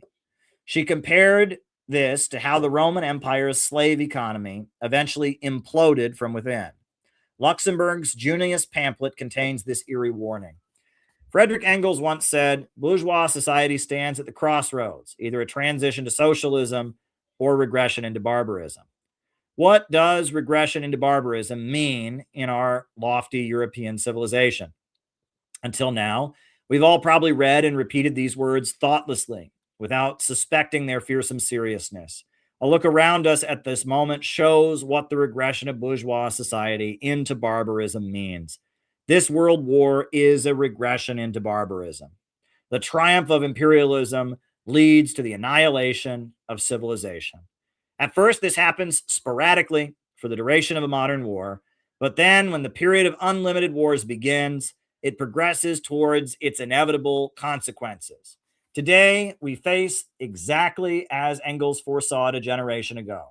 Either the triumph of imperialism and the collapse of all civilization, as in ancient Rome, degeneration, desolation, depopulation, a great cemetery, or the victory of socialism. And that means the conscious, active struggle of the international proletariat against imperialism and its methods of war. This is a dilemma of world history, an either or that scales are wavering before us, the decision of class-conscious proletarians.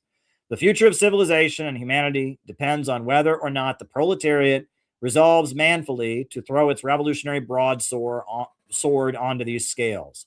In this war, imperialism has won. Its bloody sword of genocide has brutally tilted the scale towards the abyss of misery.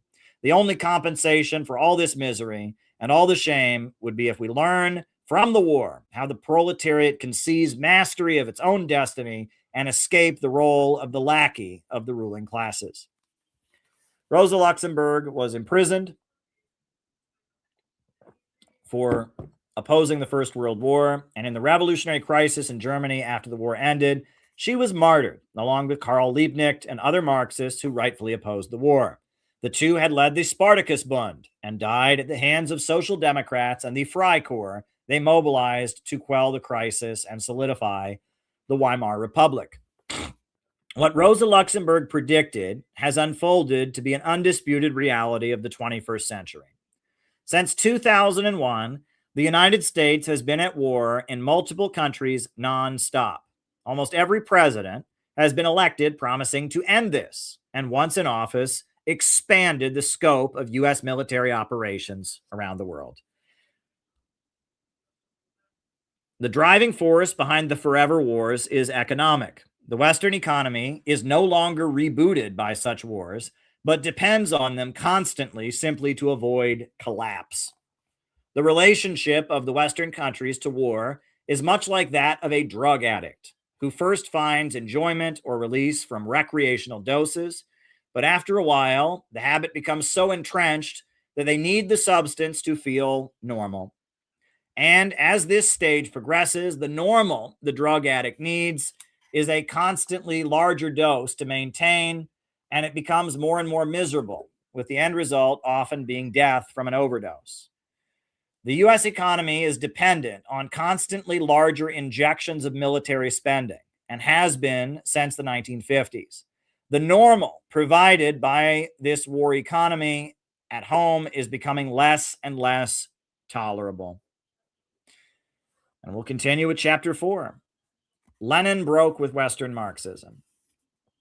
Bolshevism as a political movement cannot be understood simply by reading its texts or those written about it by Marxists. The The writings of Lenin and other Bolsheviks are written from a defensive place, loudly insisting that they are the real Marxists, and that if Marx were alive in 1917, he would be among their ranks. Their differences with classical Marxism are downplayed. Their differences with the Second International are framed merely as themselves being the true adherents, while Kautsky and Schneiderman are the betrayers and the sellouts. The defining position of the Bolsheviks was their opposition to the First World War. While all the Marxists of Europe had promised never to support it, the Bolsheviks were among the tiny minority, the Zimmerwald movement, who did not change their minds and continued opposing the war. It was their promise to end involvement in the First World War that brought them to power amid the revolutionary crisis of 1917 following the Tsar's abdication, after leading the down with war strikes of the July days and defeating the Kornilov reaction. It was their opposition to the war and their revolutionary defeatist position also that got them funding and backing from German intelligence and motivated Alexander Parvus to meet with Lenin in Switzerland and arrange for him to travel to St. Petersburg on a sealed train to deliver his April theses and prepare for the seizure of power in the following months. But Bolshevism is far more unique than simply representing the anti-war minority within Marxism. Lenin began the first gathering of the Communist International with a moment honoring Rosa Luxemburg after her martyrdom in Germany and praised her endlessly for her anti-war stance. But Rosa Luxemburg herself wrote lengthy critiques of Bolshevism, as even though they shared an anti-war stance, Bolshevism was far different than the ideals of Spartacus Bund. From 1903, when Lenin published What Is to Be Done, up to 1912, when the Bolsheviks expelled the Mensheviks and solidified their own organization, Lenin and his grouping had been developing a completely unique and new political ideology and tactical orientation. If revisionism was simply straying from Marx's teachings, then Lenin would be the ultimate revisionist. He altered Marxism and created an entirely new movement with new beliefs and new organizational principles. In reality, Lenin was the ultimate anti-revisionist because the organization he formed and its principles were a solid repudiation of what revisionism stood for and the imperialist adjacent European radical culture that had spawned it. Lenin's party of a new type was pioneering a new type of movement, repudiating the Second International and beginning a process that would continue long after Lenin died in 1924. Marx opposed nationalism. He sought to tear down national divisions and unify workers on a class basis. In his final years, he began to sympathize with the Irish and Polish national liberation movements, but not because he saw Irish or Polish nationalism as a positive force. Marx primarily saw the defeat of England by the Irish and the victory of the Polish national movement as a means through which national chauvinism, which bound workers to their employers and the state in the homeland, could be broken down. Marx's support for Ireland was explained in a letter to Siegfried Meyer and August Vogt in 1870. Ireland is the bulwark of the English landed aristocracy. The exploitation of that country is not one of the main sources of their material wealth. It is their greatest moral strength. They, in fact, represent domination over Ireland. Ireland is therefore the cardinal means by which the English aristocracy maintain their domination over England itself. England, the metropolis of capital, the power which has up to now ruled the world market, is at present the most important country for the workers' revolution, and moreover, the only country in which the material conditions for this revolution have been reached, a certain degree of maturity. It is consequently the most important object of the International Working Men's Association to hasten the social revolution in England. The sole means of hastening it is to make Ireland independent. Hence, it is the task of the International everywhere to put the conflict between England and Ireland in the foreground, and everywhere to side openly with Ireland. it is a special task of the Central Council in London to make English workers realize that for them, the national emancipation of Ireland is not a question of abstract justice or humanitarian sentiments, but the first condition of their own social emancipation. Marx saw that English workers rallying behind their king and their bosses to defeat the Irish people retarded the class consciousness and alienation needed to build a revolutionary movement at home. But Marx did not see Irish nationalists as a force for social progress in Ireland, or at least he did not express this sentiment clearly.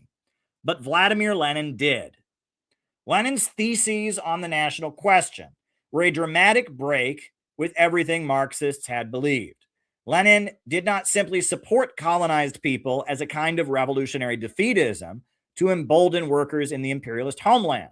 Lenin supported anti-colonial movements as the primary vehicle for social progress and liberation in the world.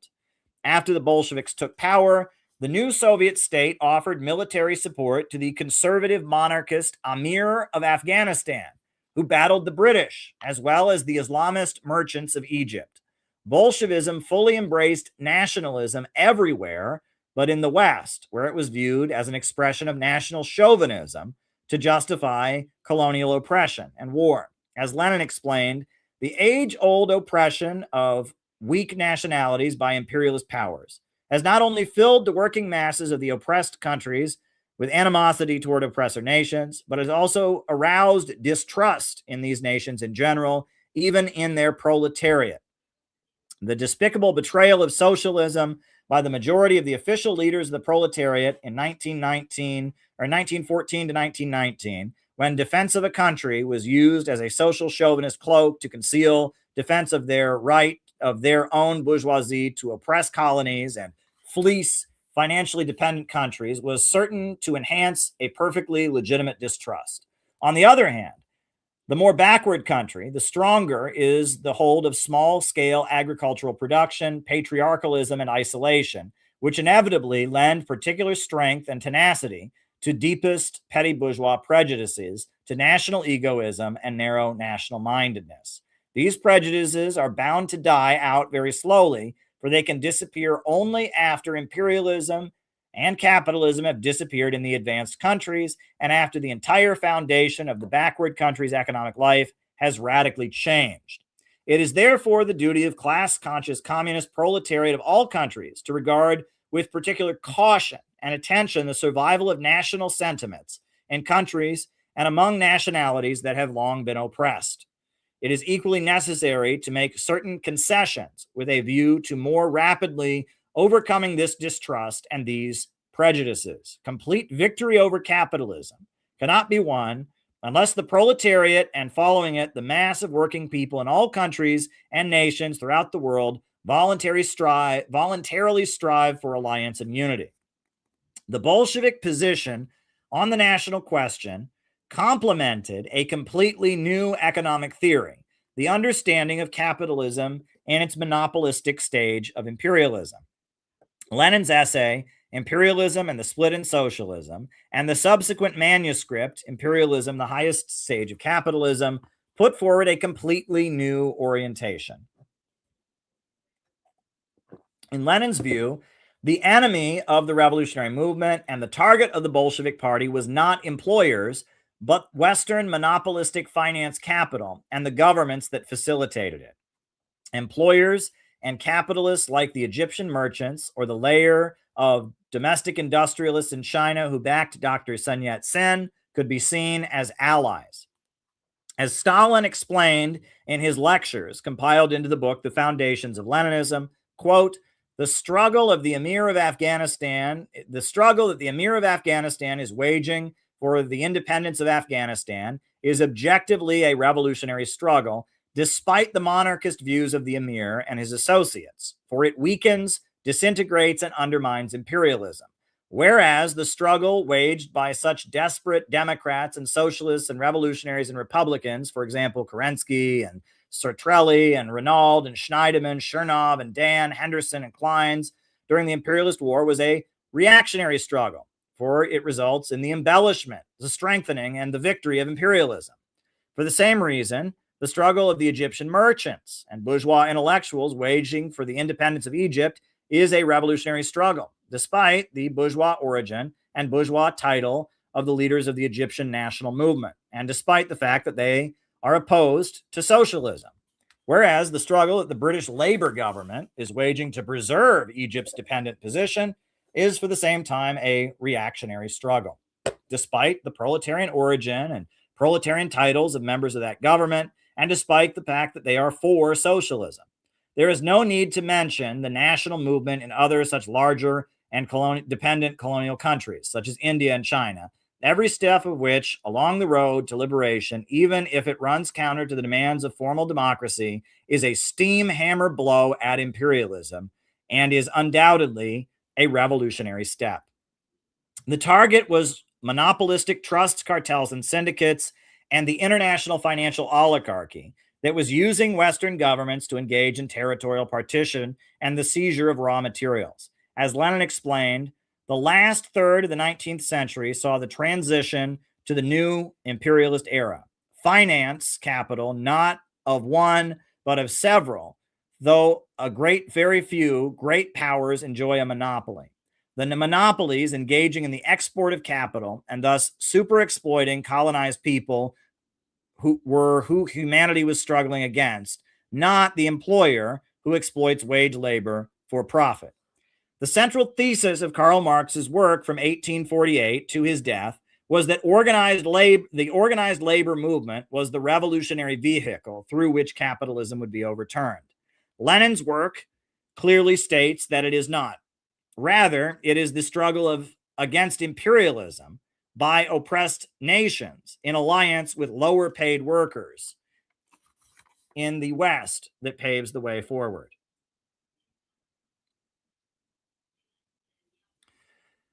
And the most important point that flows through nearly every sentence of imperialism and the split in socialism is that labor unions and bourgeois labor parties of Western imperialist countries are not simply moderates or weaklings, but are in fact the enemy. Lenin wrote in 1916, "The point is that at the present time, in the imperialist countries of Europe, you are fawning on the opportunists who are alien to the proletariat as a class, who are the servants, the agents of the bourgeoisie, and the vehicles of its influence, and unless the labor movement rids itself of them, it will remain a bourgeois labor movement. By advocating unity with opportunists, the Legions and Davids, Plekhanovs, Chantelis, and Potrasovs, you are objectively defending the enslavement of workers by the imperialist bourgeoisie with the aid of its best agents in the labor movement. The victory of revolutionary social democracy on a world scale is absolutely inevitable.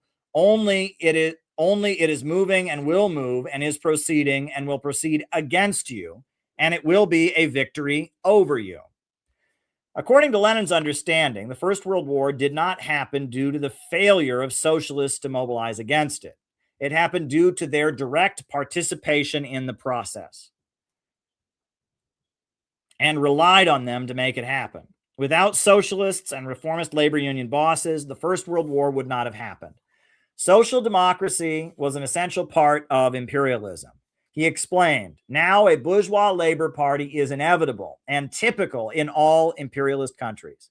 But in view of the desperate struggle they are waging for the division of spoils, it is improbable that such a party can prevail for long in a number of countries. For the trusts, the financial oligarchy, high prices, etc., while enabling the bribery of a handful of top layers, are increasingly oppressing, crushing, ruining, and torturing the mass of the proletariat and the semi-proletariat."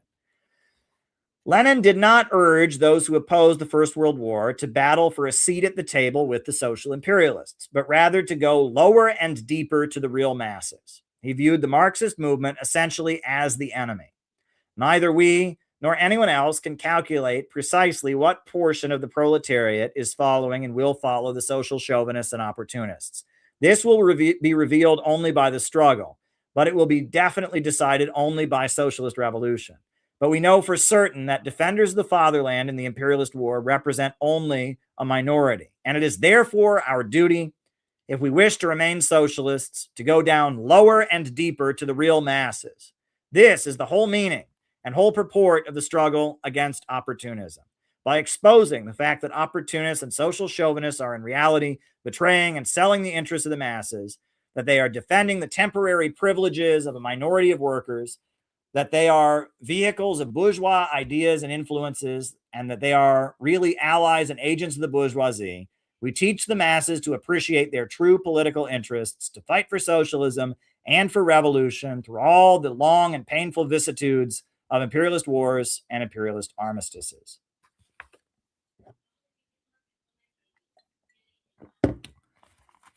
Lenin's anti-revisionism was completely different from Karl Kautsky's critique of Edward Bernstein.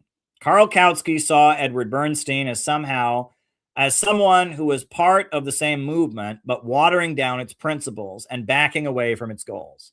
Lenin began with this view, but by 1916, he saw both Kautsky and Bernstein as members of the enemy camp and an essential part of it, a force which the imperialists depended on. As Lenin explained, the fact that bourgeois labor parties, as a political phenomenon, have already been formed in all the foremost capitalist countries, and that unless determined and relentless struggle is waged along the line against these parties or groups or trends, it is all the same.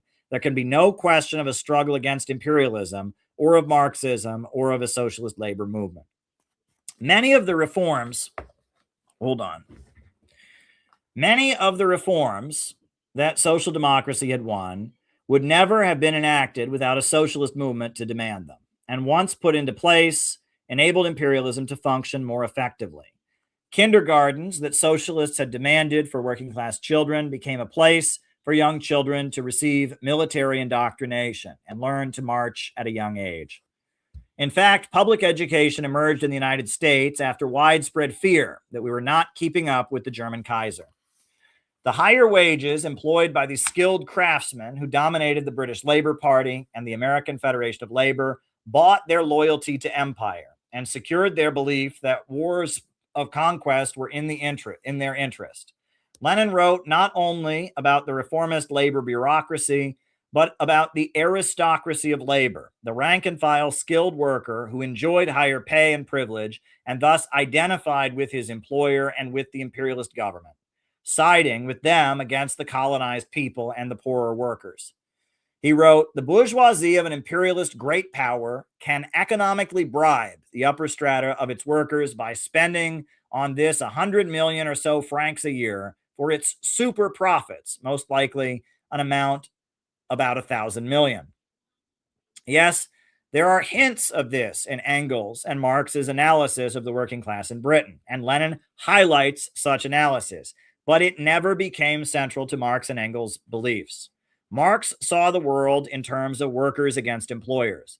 Lenin saw the world in terms of humanity against monopolistic finance capital. It simply does not matter that Lenin deviated from Marx on this point, because Lenin was correct. Marx's view was not simply outdated, but it overlooked certain realities even in his time.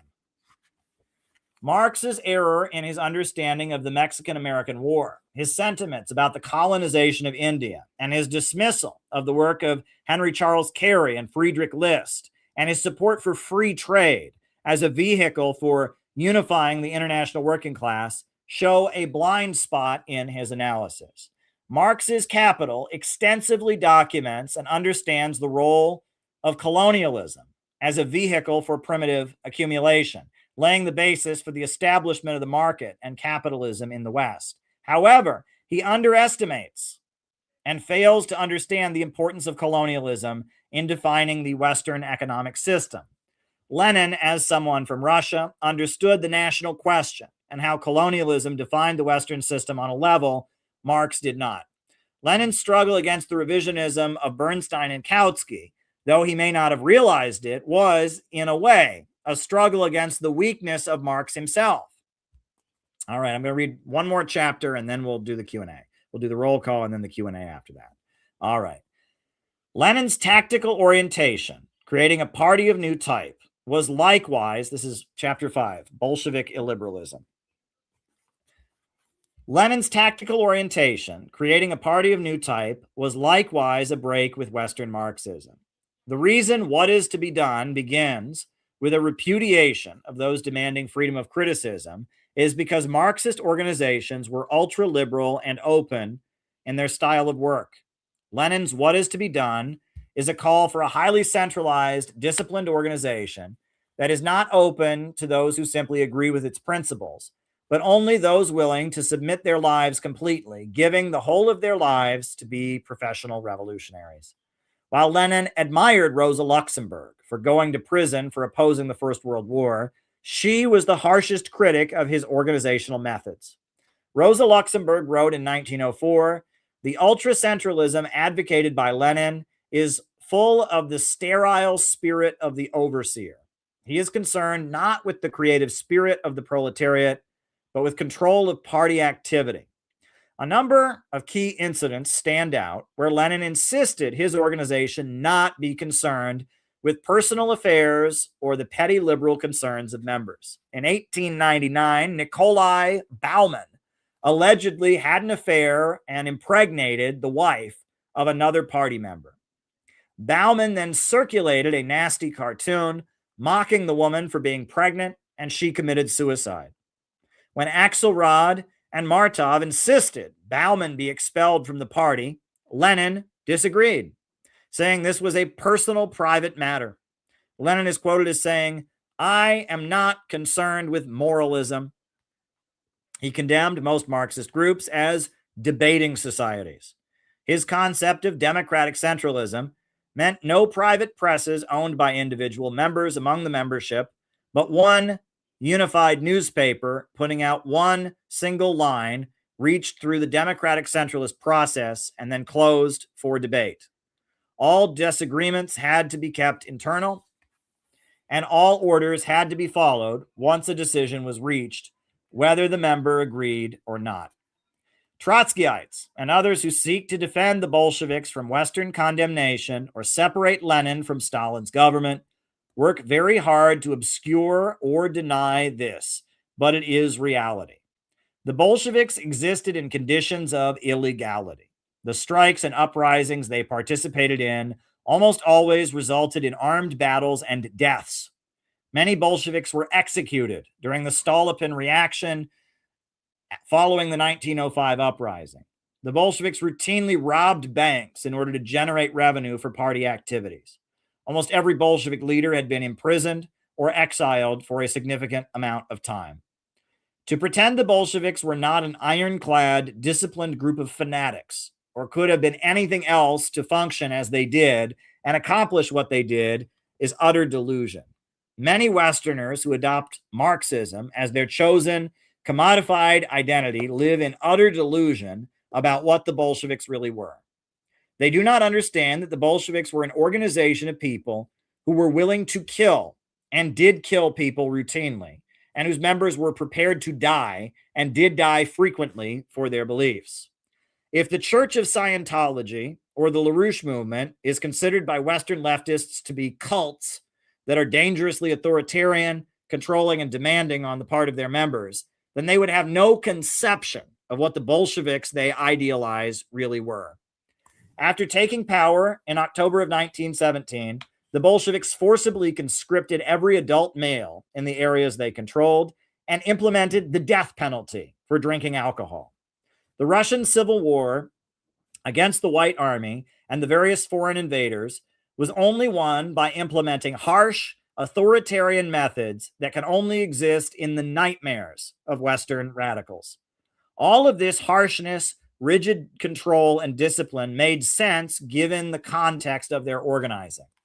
Obviously, such methods are not correct for our own time, but denying that Lenin and the Bolsheviks practiced them is simply denying historical reality and thus obscuring a proper understanding of history and its lessons. Furthermore, it must be acknowledged that nothing in our time can rightly claim to be practicing Bolshevik methods. The so-called democratic centralism of Western Marxist-Leninist sects, which has been a tragic failure in terms of effective organizing, has nothing in common with what the Bolsheviks practiced. The Bolsheviks were an armed group of disciplined labor activists and organizers working under conditions of illegality and organizing people in conditions of extreme poverty. The bulk of the Russian population was illiterate. The various Marxist leaders agreed to work under the terms of democratic centralism because it was seen as a mechanism for combining their strengths in order to achieve real victories and eventually take power. In the West, democratic centralism is a fetish, a way of pretending one is the most authentically communist and true to Leninist methods. It is also a recipe for fracturing organizations into small, irrelevant sects because the line must be adhered to, and the only way to diverge from it is to leave the organization. Activists often see no benefit to remaining in the group in terms of real accomplishments, so the smallest disagreement becomes a reason for departure, because perhaps to form another irrelevant sect where one can espouse his own ideas. The history of the Communist Party of the Soviet Union short course, much of which was written by Stalin, tells of how the Russian revolutionary movement originated among the intelligentsia and gradually matured up until the events of 1917. While many intellectuals opposed the Tsarist aristocracy and wanted some kind of liberal democratic state, the influence of the French Revolution and European socialism seeped in, giving birth to the Narodnik or peopleist movement that sought to mobilize peasants to overthrow landlords and create an egalitarian agrarian model. Peter Kropotkin was the most well-known figure of the Narodnik trend. Many wealthy Russian intellectuals dressed in ragged clothes adopted manners of speech common among the peasantry and attempted to organize the agrarian poor. The Narodnik movement was highly unsuccessful and became a kind of joke in Russian society. Out of the failure of Narodnikism came terrorism, a trend that sought to inspire a mass revolt with acts of violence. Tsar Alexander II was murdered by terrorists. Vladimir Lenin's older brother was given the death penalty for his involvement in an attempt to assassinate the Tsar as part of the terrorist movement. Out of the failure of Narodnikism and terrorism emerged a new trend led by Georgy Plekhanov, who published the writings of Marx translated into Russian and formed the Emancipation of Labor Group and eventually the Russian Social Democratic Labor Party. Marxism defined itself as a movement that sought to build the labor movement and saw the revolutionary energy coming from the industrial proletariat and their struggle for better conditions. Bolshevism emerged as a trend among the Marxists that sought to build a highly disciplined movement based on a specific strategy and organizational vision found in Lenin's book, What is to be Done. Lenin condemned the laziness of bowing to spontaneity and tailing after uprisings that already occurred, thinking that the essence of being a revolutionary was simply forming a political party that supported strikes, lending the economic struggle a political character, acting as a trade union secretary. Lenin's 1903 essay called for a highly disciplined organization of professional revolutionaries who would engage in agitation and propaganda, who would blow up any spontaneous revolt into a general conflagration. The group would seek out the natural agitators in every workplace and teach them Marxism while paying them so they could work as full-time rabble-rousers rather than spending their days toiling in a factory. The party would be a vehicle of agitating the population and stirring them up for rebellion, while at the same time picking out the best and brightest and propagating Marxist ideology to them, inducting them into an exclusive revolutionary organization of disciplined cadre. Lenin's lecture on the 1905 revolution describes the most important shift in the lead up to the uprising as being how the population came to view radicals. The word striker acquired an entirely new meaning among the peasants. It signified a rebel, a revolutionary, a term previously expressed by the word student. But the student belonged to the middle class, to the learned, to the gentry, and was therefore alien to the people. The striker, on the other hand, was of the people. He belonged to the exploited class. Deported from St. Petersburg, he often returned to the village where he told his fellow villagers of the conflagration that was spreading to all the cities and would destroy the capitalists and the nobility. A new type appeared in the Russian village, the class-conscious young peasant. He associated with strikers. He read newspapers. He told peasants about events in cities and explained to his fellow villagers the meaning of political demands and urged them to fight the landowning nobility, the priests, and government officials. Lenin and the Bolsheviks thrived in their opposition to Bernstein and revisionism. Bernstein was watering down dictatorship of the proletariat into a vague expression of democratic majoritarianism and urging an evolutionary approach that rejected the seizure of state power. Bolshevism was more and more becoming a kind of conspiratorial secret society, bent on seizing power and fomenting conditions for this, so much so that Lenin constantly defended himself from accusations of Blanquism. Louis-Auguste Blanqui had been an opponent of Marx who had argued that socialism could be created from above as the result of a military coup d'etat. Marx had vehemently argued against this notion of surprise communism, stating that the dictatorship of the proletariat had to be the result of a mass proletarian movement seizing control of the state apparatus. The bulk of the Paris communards who seized the city in 1871 were Blanquists, and that may have been why Marx originally opposed the uprising before embracing it and praising the Parisians for storming heaven. Lenin summarized the Marxist critique of Blanquism, explaining, Blanquism is a theory which repudiates the class struggle. Blanquism expects that mankind will not be emancipated from wage slavery, not by the proletarian class struggle, but through a conspiracy hatched by a minority of intellectuals. The Bolsheviks were castigated by the Second International for building an authoritarian secret society that resembled a monastic order and focused on conspiring to seize state power and fomenting unrest to set the stage for such an opportunity, said to be a Blanquist deviation from Marxism. It was in this obsession with taking power and refusal to get lost in day-to-day reformist struggles or a desire to fit into the milieu of the left that the Bolsheviks stood out.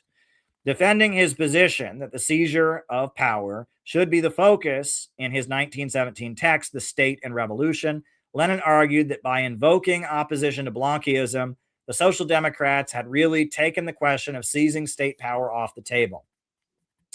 Taking this circumstance into consideration, we are justified in drawing the conclusion that the Second International, that is the overwhelming majority of its official representatives, has completely sunk into opportunism.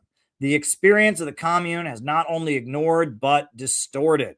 Far from inculcating the workers' minds the idea that the time is nearing and they must act to smash the old state machine, replace it by a new one, in this way, make their political rule the foundation for the socialist reorganization of society, they've actually preached to the masses the very opposite and have depicted that the conquest of power in a way that has left thousands of loopholes for opportunism.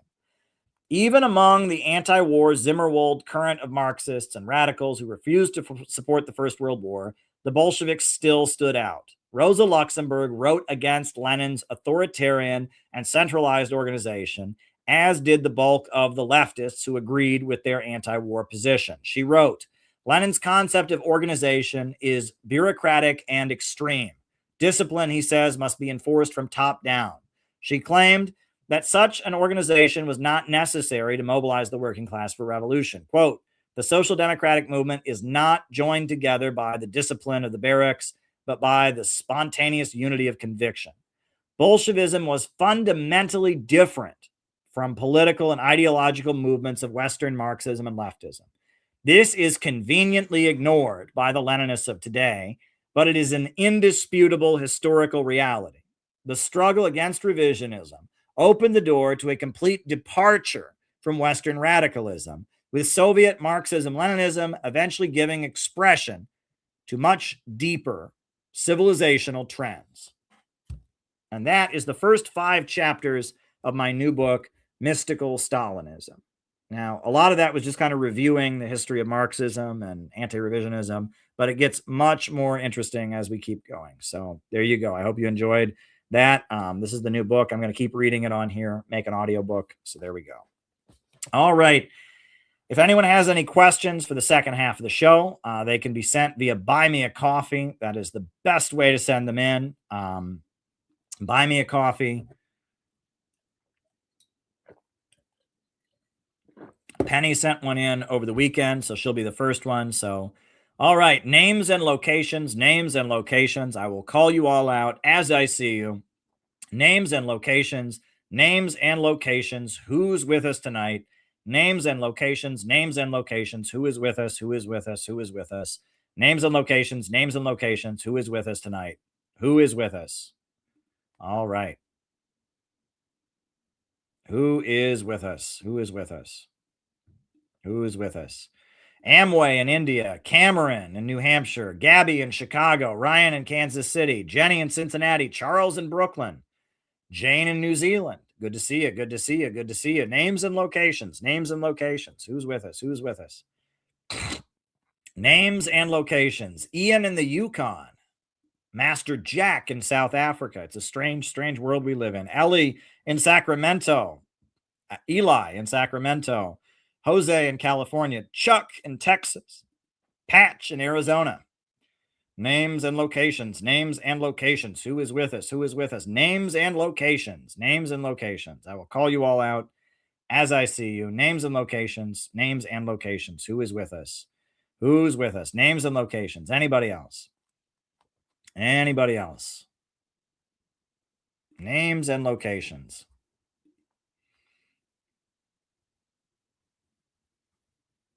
Names and locations. Who is with us? Names and locations. Tijuana, Mexico. Phil in Dublin. Patricia in Utah. Good to see you. Good to see you. Good to see you. All right. I need to get some more water for my throat before I start answering questions. I think it was, Raphael in Glasgow sent a question about the fall of Rome that I didn't answer. That was the first one sent over the weekend. Then Penny sent her question about liquid gold. And then I see there's a couple more Rumble rants that have come, or super chats, buy me a coffees that have come in. So I'm going to put on some music temporarily. Penny in Minnesota. I'm going to put on some music here while I get some water, and then I'm going to answer people's questions, and then that'll be our show tonight. We're almost at 3 hours, so it's a particularly long show tonight. Oh, Rose is here. Good to see you, Rose. But that's good. I'm happy to read the new book to you all. I hope you all like it. So I'm going to put on some music here, and then after that, I will start answering questions. So send any more questions you've got. Send any more questions that you have. What music am I going to put on?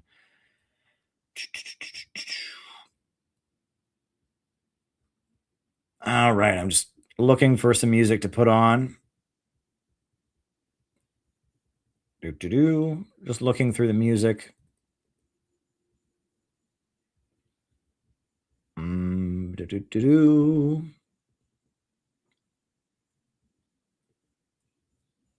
Yeah. What music should I put on? I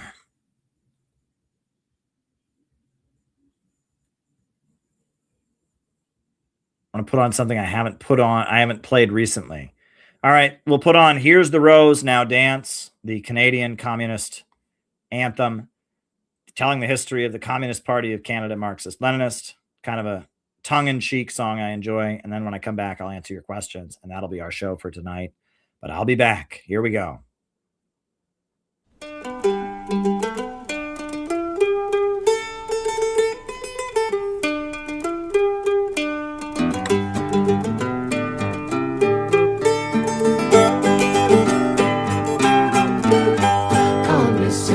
Comrades, our history will tell of the glorious struggle to build CPCNL.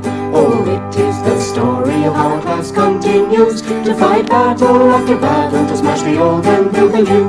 And we won another battle, see the enemy fall. But don't it seem paltry and don't it seem small? Still the enemy besets us and blocks our advance. But the times cry out, here's the rose, now dance. In the early 60s, against increasing exploitation, the people rose up to change the situation. Despite revisionist betrayal of this massive upsurge, a new quality in small quantity from the movement emerged. And we won another battle, see the enemy fall.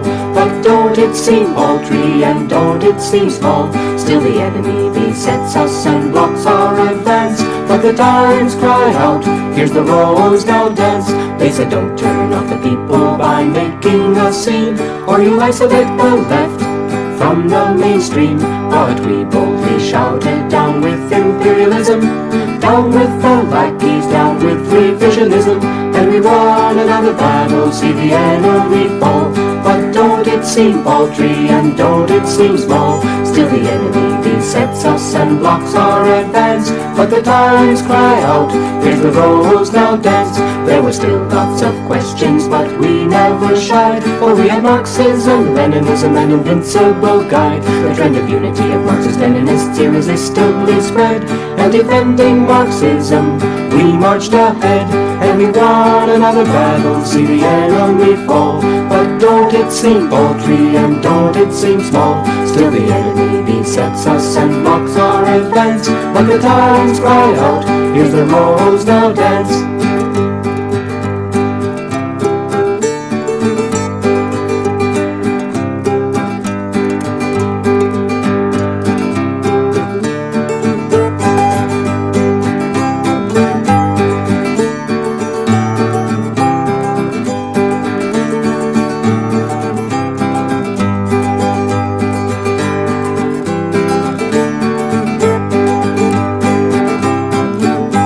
Labor leaders, house Marxists and petty bourgeois clans, they all did their best to upset our plans. But they could not stop us, nor could the state attacks, nor the jailing of comrades who dared to fight back. And we won another battle, see the enemy fall. But don't it seem paltry, and don't it seem small? Still the enemy besets us and blocks our advance. But the times cry out, here's the rose now dance. Driven into a frenzy, the statesmen agent provocateurs into our ranks, thinking to stop us for sure. But their hope for easy victory was just a pipe dream, as we smashed the opportunists and exposed their schemes.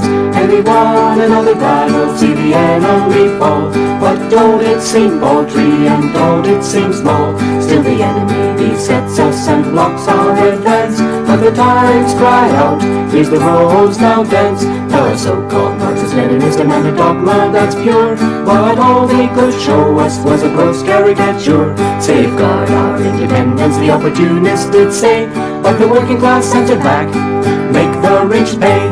And we won another battle, see the enemy fall. But don't it seem paltry, and don't it seem small? Still the enemy besets us and blocks our advance. But the times cry out, here's the rose now dance. They unfurled their yellow banner called Mao Zedong thought, and gleefully shouted that we had been caught. Whenever loyal to Marxism, we stood our ground. The referendum of our party brought Mao Zedong thought down. And we won another battle, see the enemy fall. But don't it seem paltry, and don't it seem small? Still the enemy besets us and blocks our advance. But the times cry out, here's the rose now dance. The road has been long, but learned from our class, the proletarian revolution is a practical task. Here is our banner, and here is our task. Defend the Marxist-Leninist party as the vanguard of the class. And we won another battle, see the enemy fall. But don't it seem paltry, and don't it seem small? Still the enemy besets us and blocks our advance. But the times cry out, here's the rose dance. There we go. Almost cut off the ending there. That would have been a tragic occurrence. I'm just joking. Well, thanks for enjoying that old song with me. And now we're going to start answering questions. So yeah, the best way to send questions is via Buy Me a Coffee. Go to Buy Me a Coffee, Caleb Maupin. And two of them came over the weekend. First one was from Raphael in Glasgow. He said, during your recent stream on the Fall of Rome live stream, you briefly described your metaphysical and spiritual worldview. Would you be happy to describe your beliefs in more precise philosophical and theological language? For example, would you describe your beliefs as theism, pantheism, panpsychism, immanentism? I know one of those words, which is theism, which is the belief in God. I do believe in God. And I tend to draw from Wallace Wattles, who draws from Ralph Waldo Emerson, who draws from Eastern traditions as well as from Christianity and from the Bible. And, I do believe in God. I consider myself to be a Christian. My understanding of, pantheism, right? Pantheism and, some of these different underbeliefs, I don't quite understand what they are. So I can't give you like one of those words to describe my religious beliefs because I just don't know. I just don't know I don't know those words well enough. Let me put it that way. But yeah, Wallace Wattles and his teaching about, the thinking stuff from which all things are made, and being a vessel through which God's work can manifest in the world, that has been very meaningful for me. And Wallace Wattles was a socialist, but he was not a pessimist, and his work is very, very socialist. You read it, there's a lot about the working class, etc., a lot about Eugene Debs, a lot about about the greed of capitalism and the competitiveness. So I draw very heavily from it, and that I, a lot of the, the thinking makes it so self-help kind of stuff is very, very, very individualistic, and very, very capitalist, and very, very much, kind of urging people to be contemptuous of other people. And I can't get into that stuff, right? But Wallace D. Wattles urges you to be the best that you can be and let God manifest itself through you, and to operate in a way that everyone who interacts with you gains through their interaction. It's not your typical, it's not The Secret, right? A lot of it might have influenced some of that, but it is a very, very different way of doing things. And that, a lot of self-help is toxic. Noah just had a great video about self-help, and a lot of self-help out there is toxic. I mean, there's just no way around it. A lot of self-help is very toxic, and it encourages people to be selfish, to be cruel to each other, to be indifferent to other people's suffering. And, but if you look at Wallace Wattles, it's very, very different stuff. And it is very much about being the best you can be and having the best attitude, but not doing so in a way that operates in a competitive way, or in a way that views the world supply as limited. So then Penny sent a video about liquid gold, right? I guess that kind of fits where we're talking about an unlimited supply and, the abundance of the universe. So now liquid gold, we're going to put on. Penny sent this video about liquid gold. And then we've got 2 more coffees that have come in. And there's also a couple Rumble rants, I think, right? Or just one Rumble rant. So yeah, we'll put on Penny's video about liquid gold, and then we'll do the other 2 questions that have come in. And then that'll be our show, unless more questions come in. So yeah, I hope you all are enjoying it. The first section that I just read from Mystical Stalinism is very much just kind of a review of what led up to the Bolshevik movement and Bolshevism. But as you will see, the book takes on much more groundbreaking,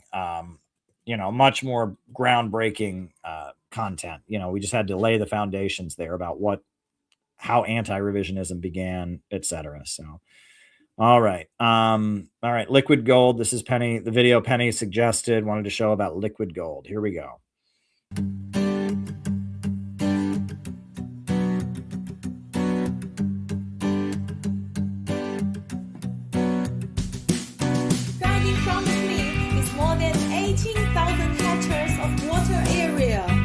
This is Wan'an County in East China's Jiangxi province. These waters were once an underused resource for local fish farmers. They could see the value but couldn't fully tap into it. So, how did this falling water become real income for the community? The answer is an innovative system called fish shells. How much impact can these small shells really make? Today, I'm going to meet a fisherman whose life changed because of it. Let's hear his story. 这个是在干嘛呀？这个是我跟我的鱼搞了一点草料，当喂鱼。那我听说你是全县第一个拿到鱼票的人是吗？是的。哎，那鱼票长啥样？能给我看一下吗？行。来我们看一下，这个就是鱼票，上面写的是有我们的整个的承包的年限，是面积是300亩，也就是说，我们凭我们承包这个300亩鱼塘，5年可以获得50万元的贷款。对。哦，这个以前水就是水，现在怎么变成可以贷款的票了呢？就是嘛，以前鱼值钱，水不值钱，银行不认经营权。想扩大规模，换好设备，钱卡住了。现在县里给了这里的水发放了证明，定了价格，它就值钱了。郭大哥，那你当时拿着这个票去银行贷款，过程顺利吗？顺利啊！简直没想到，就像拿着那个房产证啊，去银行贷款是一样的。哦，3天钱就到账了。3天就到账了。哦。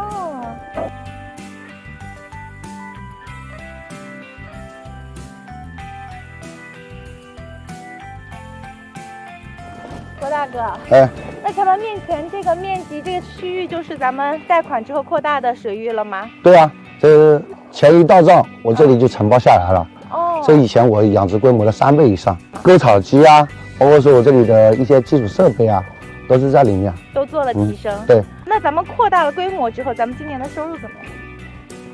增加了收入啊，这今年这个鱼苗和成鱼，这也是。相对于去年来说，应该是有50-60万。增加了50-60万。So far, 118 fish shells have been issued in Wuhan County, unlocking 12.2 million yuan in credit. This innovative system is turning either water resources into real value, helping both the environment and the people who depend on it. From following water to following cash, it's a true win-win. Well, there you go. That's kind of what we've talked about. The government investing in people, helping them start their own business. That was a great video, Penny. Thank you for suggesting it. Much appreciated. All righty. So the next question is from someone.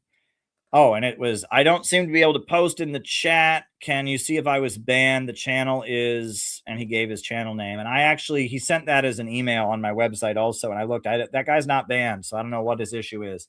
It maybe the guy should set up a new account or maybe try to go on the Rumble or something. Cause I looked, that name does not match the names that are banned. I'm sorry that happened to you, buddy. And, I replied to your email while the music was playing there and I was drinking my water. But yeah, you shouldn't be banned. You're not, you haven't been banned. So sorry that you're going through that. That's unfortunate, but yeah. And then Jane from New Zealand sent a question. She said, can you talk about Iran and Iranian support for current government historically and in recent years and why the support is there? There's a lot of propaganda about how the regime is oppressing the Iranian people. Iran was taken over by force by the current government, which seems to be manufacturing consent for the attack on Iran. Well, that's, first of all, the reason the government of Iran has support is because they brought running water to the entire country. They've wiped out illiteracy in the country. Iran has pretty much universal employment.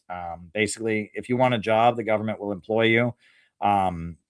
The amount of development, they built highways and they have developed that country. Iran had a very big middle class prior to the Islamic Revolution. And there still is a layer of people that are very, very wealthy in northern Tehran in certain areas. But at the same time, there was a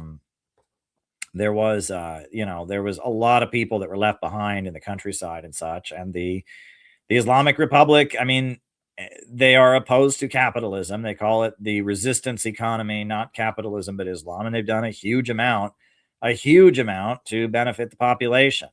And I've seen it. There are a lot of people who support the government. Opposition to the government tends to be in the wealthier areas, among wealthier Persians, who tend to have the more, they tend to feel that the Shah, they tend to like the Shah. And I saw that. I was in northern Tehran and I saw people selling the Shah's writings, along the side of the street, along with the writings of Adolf Hitler. I saw that a lot, right? And Shah supporting, in the wealthier neighborhoods, there's a lot of rich kids who grew up in the aftermath of the revolution. Their parents hate, Khomeini and hate the revolution. They think the revolution was a Jewish conspiracy, right? They're also anti-Semitic, which is pretty wild because the Shah is now aligned with Israel, but But yeah, there are people in the wealthy neighborhoods who hate the government. And they tend to be the richest people in the country, right?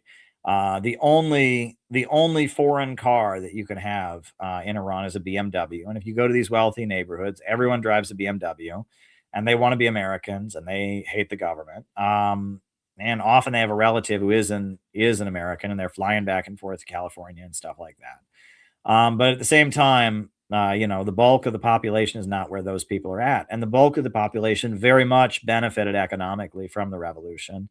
And the government wouldn't be in power for 1 minute if it wasn't for those Basij councils, those very well organized, community organizations that keep it in power and enforce the will of the revolution on a local level. The country is very, very well organized. And there's a very, very disciplined population. What I saw in Iran kind of matches what I saw in Venezuela, what I've seen in different anti-imperialist countries. It's about a third, a third, a third. You got a third of the people that are against the revolution, right? Then you have a third of the people that are that are in favor of the revolution, but they're not real excited about it. They're just kind of like, yeah, they've done some good things, whatever. And then you have a third of people that are all in. I mean, the majority, the biggest property owner in Iran is the Islamic Revolutionary Guard Corps, which is a paramilitary ideological organization accountable only to the supreme leader that's above the elected government. And those folks are willing to die for the revolution. They're willing to be martyrs. You have a layer of people that are just fully committed to the Islamic revolution and its principles,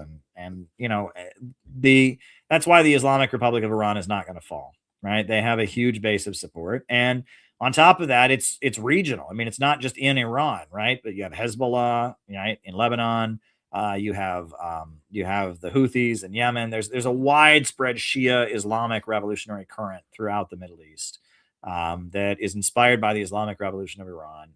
The Islamic Revolutionary Guards are the biggest economic entity in the country. So yes, there are people in the country that are opposed to the government, but what's funny is, it's not funny, it's just sad, is that Trump royally screwed those people. He just royally screwed them. Because basically he had them all go out and riot when they had no chance of winning.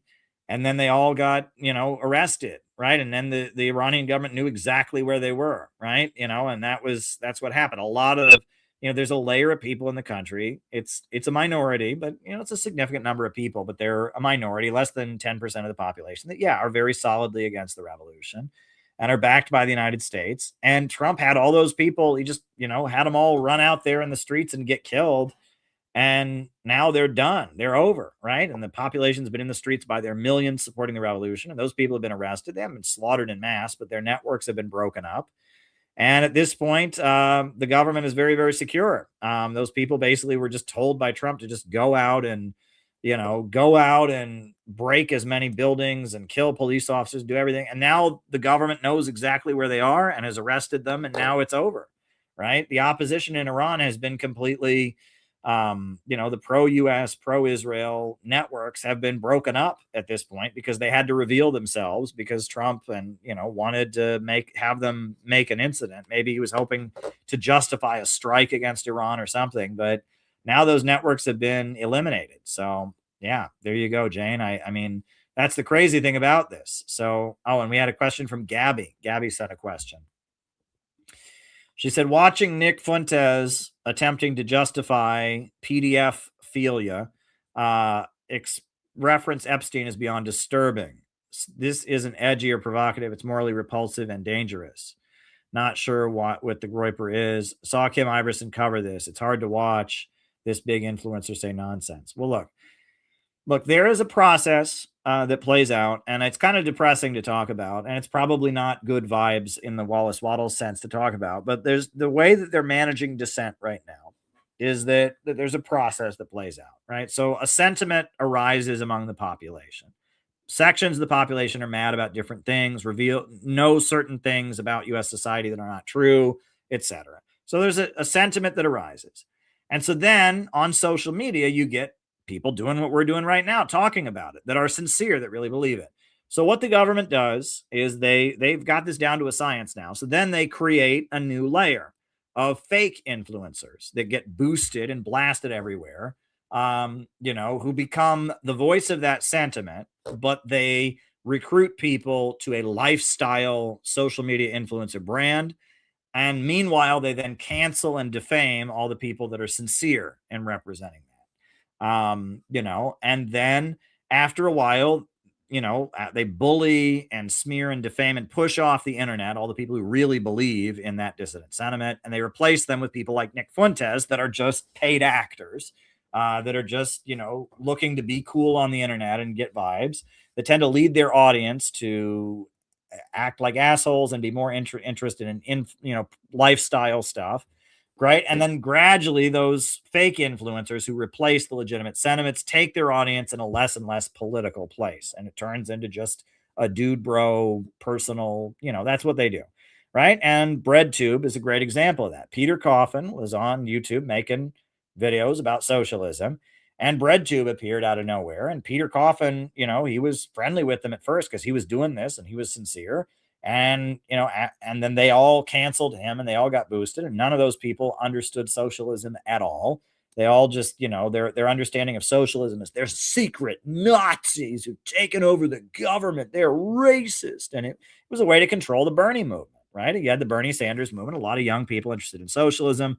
They created BreadTube. Then BreadTube canceled all the sincere, anti-imperialist and socialist voices. And then BreadTube took it in a gradually more and more non-political place. And now BreadTube is gone, right? Now BreadTube is pretty much over because they're not getting views. They're not being blasted. They're not useful, right? And the same with the alt-right. There are a lot of young men on the alt-right that realize how much power Israel has over the government, are upset about immigration, kind of annoyed with the woke left and how obnoxious they can be, and all of that. And there's a layer of them that are sincere, right? I don't remember all the details because that was never really my scene.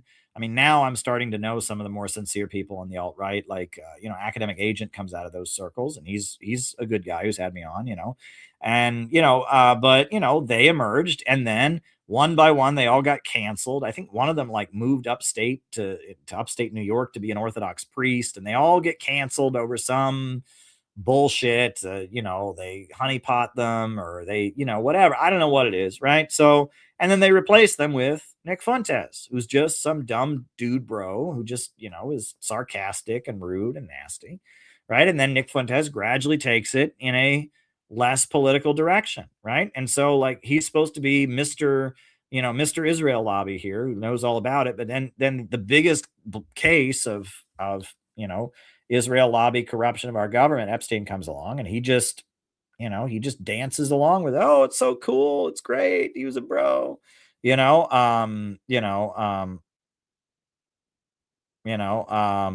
there you go. And that's the game that's played. And this happened in libertarian circles, right? There's sincere people like Angela McCurdle, who worked very, very hard to build the Libertarian Party, build the Rage Against the War Machine. And they just blow up these libertarian influencers who hate her and all of this. It's a game that is played. Okay. Now, the reason that I'm telling you all about this is that if you're here, you've chosen not to play that game, right? Because we've been through this. I started this channel years ago as a sincere socialist. I've been canceled again and again and again, right? And every time I'd get canceled, I would get a bunch of messages from people. Caleb, why don't you just address the blah, blah, blah? No, I address it a million times. Doesn't matter, right? Why can't you just address why you're patriotic and that doesn't approve you're Nazis? Well, I would explain that on like every stream. It didn't matter.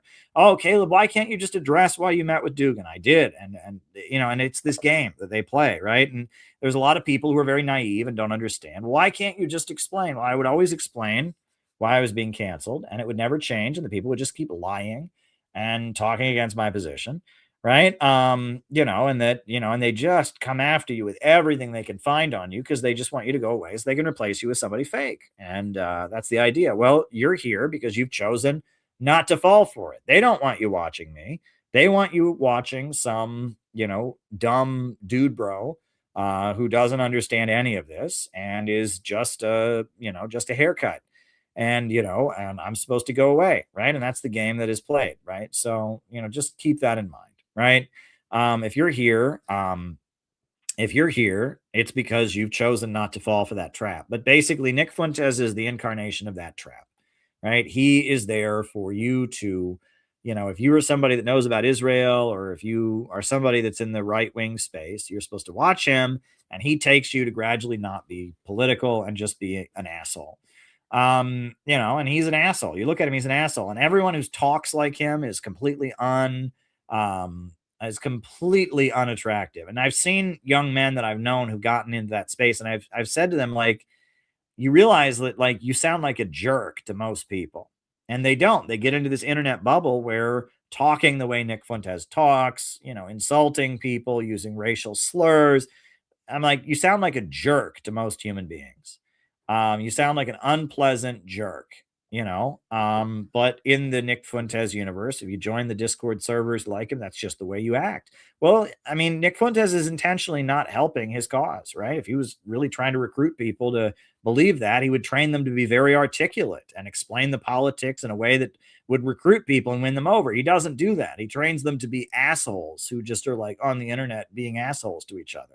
There's a reason for that, right? And it's like, it's weird because on the one hand, I don't want there to be some big white nationalist movement, right? I'm against white nationalism, you know, but on the other hand, I do want people to be aware of the Israel lobby and the power it has. And, you know, it was a good thing when Nick Fuentes fans were making no war with Iran go viral when Trump was being interviewed by Elon Musk on Twitter. That was a good thing to do. So he can occasionally play a good role because he talks about the Israel lobby, but for the most part, he's a bad dude.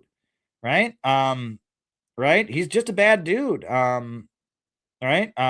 He's just a bad dude. I mean, there's no other way to put it. He's a bad dude. He's a racist. I mean, openly so, right? And he's there to, you know, get you to get young men who start to ask important questions about a lot of things, get them down a rabbit hole of just being dumb, obnoxious racists. I mean, who in a million years, and the thing that annoys me the most is it's, you know, it's kind of what Ann Coulter started. Ann Coulter, when she was a conservative, right? She was during the Bush years. She was a conservative, was very good looking, beautiful woman. And she would say things that were indefensible, right? Like, you know, I don't think women should vote. And then what they would do is she would debate liberals at college campuses, or she would go on talk shows.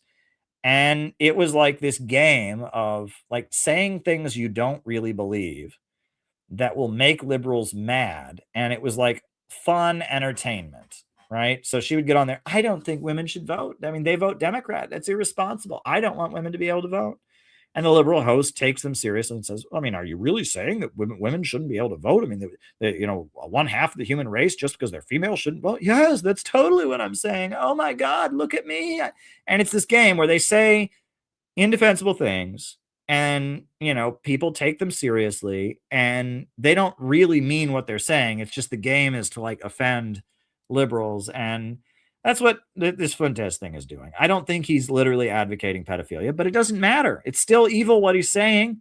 He's making light of a very serious scandal. He's encouraging people to think that acting the way Epstein acted is somehow respectable because it offends feminists, and you know, and just being a dick is okay. It's an obnoxious teenage bully game, right? I'm gonna offend somebody and then make fun of them for being, you're so lame. Oh, what, are you offended by me saying I like Epstein? It's like edgelord teenage bullshit.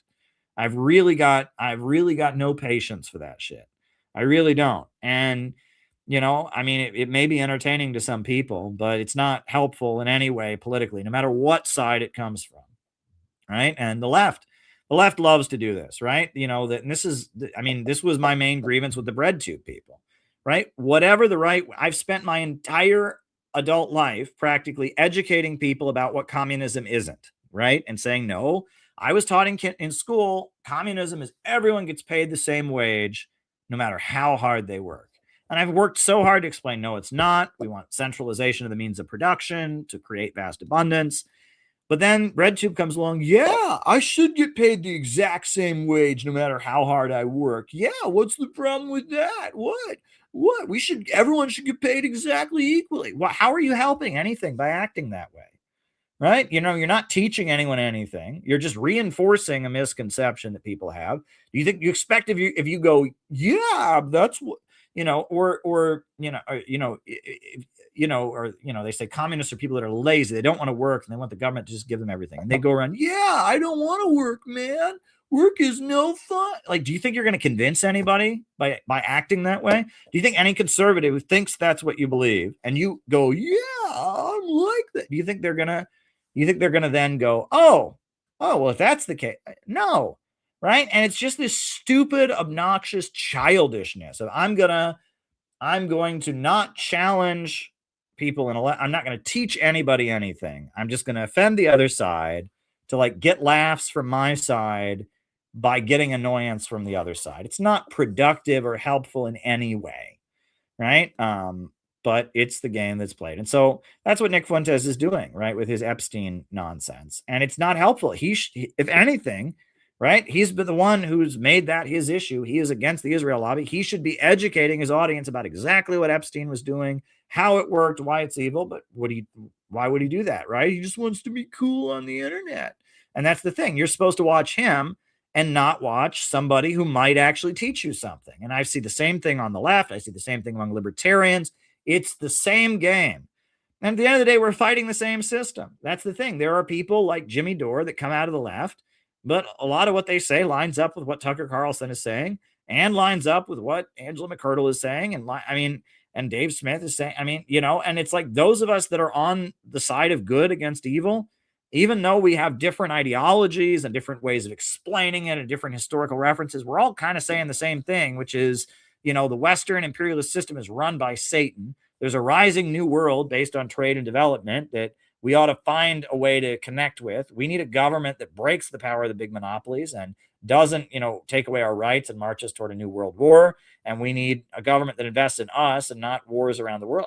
A lot of us, you can call that libertarianism, you can call it the right wing and nationalism, you can call it socialism, right? Whatever you want to call it, right? That's kind of what all of us that are good believe. And there's a fake version of that. There's a right that loves Israel. There's a right that just, wants to impoverish this country and have free trade. There's a libertarian movement that focuses on attacking these countries and, and just repeats whatever the latest woke talking point is. But from a libertarian perspective, there's a left that is completely topless and woke. There are sincere people from all these various movements, and they're all taking the same side. For a long time, Julian Assange was the test issue. Right? Do you support Julian Assange or don't you? And that was a good way to tell what side people were really on. Right? If people wouldn't support Assange, they were on the wrong side. If people did support Assange, they were on the right side. And, Ukraine is a good issue like that. But there are some people that are pro-Israel, but want to negotiate with Russia. But, Iran, threat of war with Iran, that's a good way of putting it. Are you repeating anti-Iran talking points? Right? Because it's like you have a layer of people that say, okay, we don't want Trump to attack Iran, but we're going to repeat anti-Iran talking points like Cornel West. Right? But then, most of the people with common sense are saying, don't attack Iran. Right? Well, that's what I'm saying. Don't attack Iran. And I'm not going to cheer for some movement to overthrow the Iranian government that's sponsored by Israel. I'm just going to say, don't attack Iran. Right? Well, the Ron Paul Institute is saying that. I agree. Tucker Carlson is saying that. I agree. Right? There are people in the libertarian circles that are saying that. I agree. Right? Don't attack Iran. If people are saying don't attack Iran right now, they're on the right side. And if people are saying don't attack Iran, or they're saying, well, Iran, blah, blah, blah, blah, blah, then they're on the wrong side. Right? And that ideology at this point doesn't really tell you. It's not really a good determiner of where people stand. It's really not a good determiner. It's really not a good determiner. So, that's all I can say. That's all I can say. And I'm glad that you're disturbed by Nick Fuentes. I'm disturbed by him as well. But we have to just look past these people. We're not in a competition with them. They really don't affect us because people that are looking for that are going to look for that. We're offering something different. We're offering a real movement. And, look, we just had a great chat here with with Luke, right? This guy from Boston.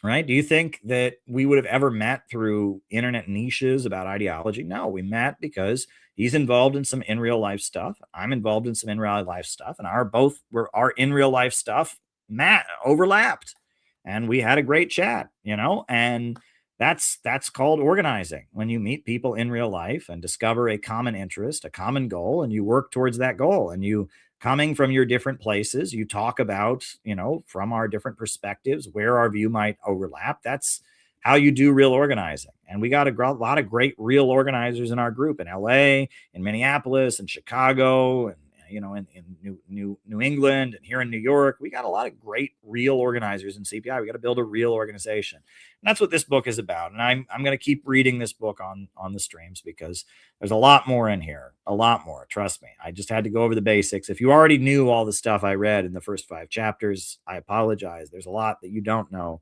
Don't worry.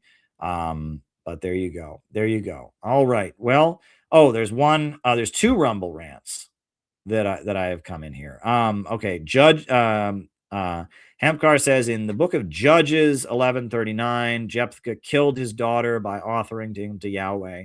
Yeah, I remember that particular passage. It's a very, very disturbing, passage where it's like generally, the Old Testament is condemning human sacrifices, but this is an example of some, person who's considered to be a holy person committing a human sacrifice. And it's not the only disturbing thing in the Bible, right? There's a lot of disturbing things. I am not a biblical literalist. I never have been, right?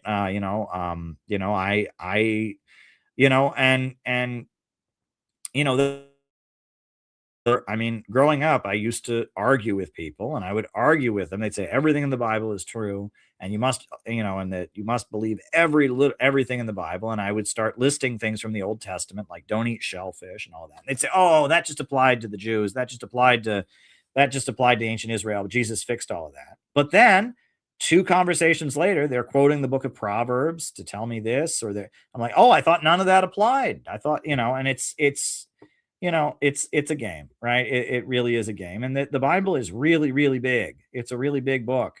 And, there's a lot in there. And, the Old Testament is largely, it is the law through which, the social contract through which the kingdom of Israel, the ancient kingdom of Israel was built, and through which the Jewish people, the Jewish nation lived. It is the stories and the legends and the beliefs of the Jewish people throughout thousands of years of their history. And a lot of it's very, very valuable. But do I think it's all literally true? No, I just really, I don't. And do I think that we are expected to follow it? No. And most Christians don't. Most Christians eat shellfish. Most Christians, they wear shirts with different types of thread, and they say, well, that the New Testament resolved that. But then 2 conversations later, they quote the Old Testament to tell me what to do. And I'm like, well, I thought you said Jesus fixed it all. Right. And so that's the Old Testament. The New Testament, you got the Gospels, which are 4 accounts of Jesus's life. Then you have the book of Acts, which is about the founding of the church. And then you have the letters, the epistles, which are the Apostle Paul's messages, which are very, very valuable about how to organize, right? I mean, he's building a movement. Christianity was a movement, right? In the book True Believer by Eric Hoffer, he uses Christianity as the example of a mass movement, right? It's an illiberal mass movement. That's what the Apostle Paul is building. And he's got letters to all these different cities where they're all trying to hold the early church together. And he's, explaining how to build a mass movement. It's brilliant organizational wisdom. If you're a political organizer, go read the epistles. I love the epistles. I really enjoyed the epistles, and they're very short. They're not that long, right? And then the final book is you have the book of Revelations, the revelation to John, the vision that John had on the Isle of Patmos, which is subject to a lot of interpretation. Many people, a lot of evangelical Christians believe it is a prediction for the end times. The Catholic Church said it was predicting the fall of the Roman Empire and their leadership of Europe. There are different interpretations of it. I think Martin Luther even said it should be ignored or something like that. There's been many different interpretations, but that is the Bible is an important text that should be read. But I don't believe what my friend Gavin in here believes. I mean, we just have different beliefs. He believes it should all be taken as literal truth, and I don't think that's the case. And I also don't believe it should all be taken as proper instruction, but then it's not, right? And this story that you raised about, this guy killing his daughter. Well, that just sounds pretty awful. And that sounds like human sacrifice. Now, I don't know the context, and maybe some kind of biblical scholar can research it. And I'm sure those who do believe that the Bible is literally true have an interpretation of that story where it's not human sacrifice. That seems pretty awful, right? It seems like, and there's many, many other places in the Old Testament and the New Testament say, don't kill people for God. We don't do human sacrifices. So, you know, there you go. There you go. All right. All right. All right. And the last question from Leo Messi. He says, low Q JQing is very low IQ thing. What is it? Anti-Semitism is the socialism for fools. And then he says, I don't hate Candace Owens. One thing I will say, there's a woman who's a Russian woman who's just kind of appeared on social media, and I really like a lot of her content, and she's got more patience than I have. Her name is Elizabeth Lane. I hope, it would be great if someday she came on this channel. She's got a new YouTube channel. She's gone on Tucker Carlson. And I watched some of a stream that, some of a conversation she had today with some conservatives, and she's arguing with them about Stalin. And I'm just listening to these conservatives, and they're just saying untrue thing after untrue thing. And it's just like American conservatism, is based on this lack of knowledge about anything that I talked about in here. Right. And it annoys me. It really does. And the woke people are the best friends of it. But it's like, and as I deal with conservative people, and I find myself around conservatives and agreeing with conservatives on the issues a lot more. But gosh, you talk about anything about Marx and Lenin and Stalin, they just start saying things that are not remotely accurate, and that, they think that somehow the woke people of today and Stalin and John Kennedy are all the same, which no, they are not. And it's like everyone who's to the left of the Heritage Foundation is secretly in bed with Stalin. And it's like, I'm listening to this guy talk about Stalin, and he's saying things like, oh, the mainstream media never criticized Stalin. Never, and I'm just thinking, like, what planet are you living on? It's like, oh, the mainstream media was always promoting Stalin. And even in the 50s, they were telling everyone how great Stalin was. That's not true. Right. And they were saying things like, they talked about Walter Duranty, the New York Times. Well, like, Walter Duranty was a reporter for the New York Times. He was stationed in Moscow, and he wrote what was accurate, which was they were having a booming economy. And if you read his actual New York Times articles, he was very anti-communist. I mean, and I actually talk about this in my book on, the battle for Soviet history. He was a very anti-communist guy. He just, and they've tried to take his Pulitzer Prize away from him many times since, he won a Pulitzer Prize in 1931 for reporting on what he saw in the Soviet Union. And they've tried to take his prize away from him, and the Pulitzer Prize Committee has refused to take it down from him. The Ukrainian nationalists want his Pulitzer Prize removed because he didn't report that Stalin was committing genocide in Ukraine. Well, Stalin, first of all, I mean, that's not universally accepted. I mean, there was a famine there. You can blame mismanagement or whatever, but was Stalin intentionally killing Ukrainians? That's something people don't agree on. But second of all, that happened after he won the prize. He won his prize in 1931. The famine was in 1932, and he was in Moscow, not in Ukraine. Like, he wouldn't have seen the famine. Like, what, there were reporters in Berlin during World War II who didn't report on the Holocaust because they didn't see it. The German government didn't announce, so it's like the whole thing is like, even if you accept that, like the whole, which I don't believe that what Stalin did in Ukraine was the same as what the Nazis did, because I just don't accept the Ukrainian nationalist version of events. There clearly was a famine. You can argue there was mismanagement, but that's just, but like, it's this absurd thing where the New York Times covered up for Stalin's genocide in Ukraine. Like, none of that is true, right? The New York Times reporter, who was covering events in Moscow in 1931, won a Pulitzer Prize for his reporting. And it's like, and it's, but they wouldn't take his prize away. And it's like, dude, you don't know what the fuck you're talking about. Right. And I'm just listening to him explain, well, because of Walter Duranty, all of the mainstream media loved Stalin because they're all liberals. And I mean, I'm just listening to this, and, and then like, he says things like, and the US government, even in the 50s was just doing good things for the communists. That's not true. Right. Like, I mean, like, where are you getting this? And he says, well, the USA gave Eastern Europe to Stalin. They gave it to them.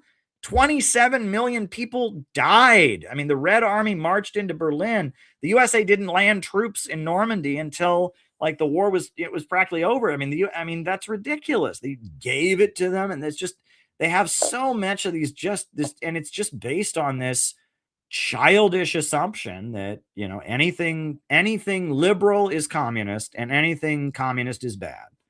And it's like that I mean, there's just so much ignorance, and it's like there is a lot of books, and that they think they're smart. I mean, these guys read books. There's a lot of books published about this, about how, and he's saying, well, Alger Hiss was a Soviet spy. That's been no, Alger Hiss was never convicted of being a spy. He committed perjury, but Alger Hiss, I mean, it was a whole big case in the 50s, and you look into the details, it's like that's the very McCarthyist extreme interpretation, was that he was a Soviet spy. Alger Hiss was accused of being a Soviet spy by Whittaker Chambers. He perjured himself while defending himself, but it's not accepted that he was a Soviet spy. Like, and I'm just listening to this guy talk, and he's just this right-wing blather that's just it. And the sad thing is, American conservatives are very smart nowadays when they talk about Russia, when they talk about even about Iran and stuff like that. But then everything we were told and throughout the Cold War was true, apparently. Like, it's like the military industrial complex and all of their claims were true until recently, until the Bush administration. Everything that was said to justify wars against countries was true. And have you ever noticed all the countries the USA attacks tend to have socialist systems, and we tend to bring in free market capitalism?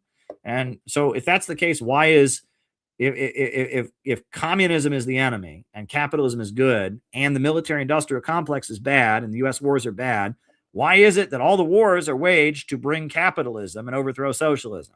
Square that one for me. Well, and then, I mean, they don't know anything about any of this stuff. They really don't. And the left doesn't know anything about it either. And the left goes out of its way to promote ignorance, right? The left doesn't want to answer any of their claims. The left just wants to point fingers at them and call them racist, and the left doesn't even know this stuff. So it frustrates me as somebody who takes this seriously and has written books on all this. I actually know what I'm talking about. And the problem is that a lot of people don't want to learn. A lot of people just want their ignorance to be, they want to get their anger, their emotions they already feel to be reinforced. That's all they want. They don't want to learn. Learning means challenging old assumptions. Learning means, understanding things on another level. And they don't want to do that. They just want to, communists want everyone to be equal. Well, that's retarded. Oh, it's problem solved. Well, all these millions of people who died, in China, fighting for the revolution, all the millions of people who died for Stalin, all the millions of people who died in revolutions, they were all just so stupid they didn't know everyone couldn't be equal.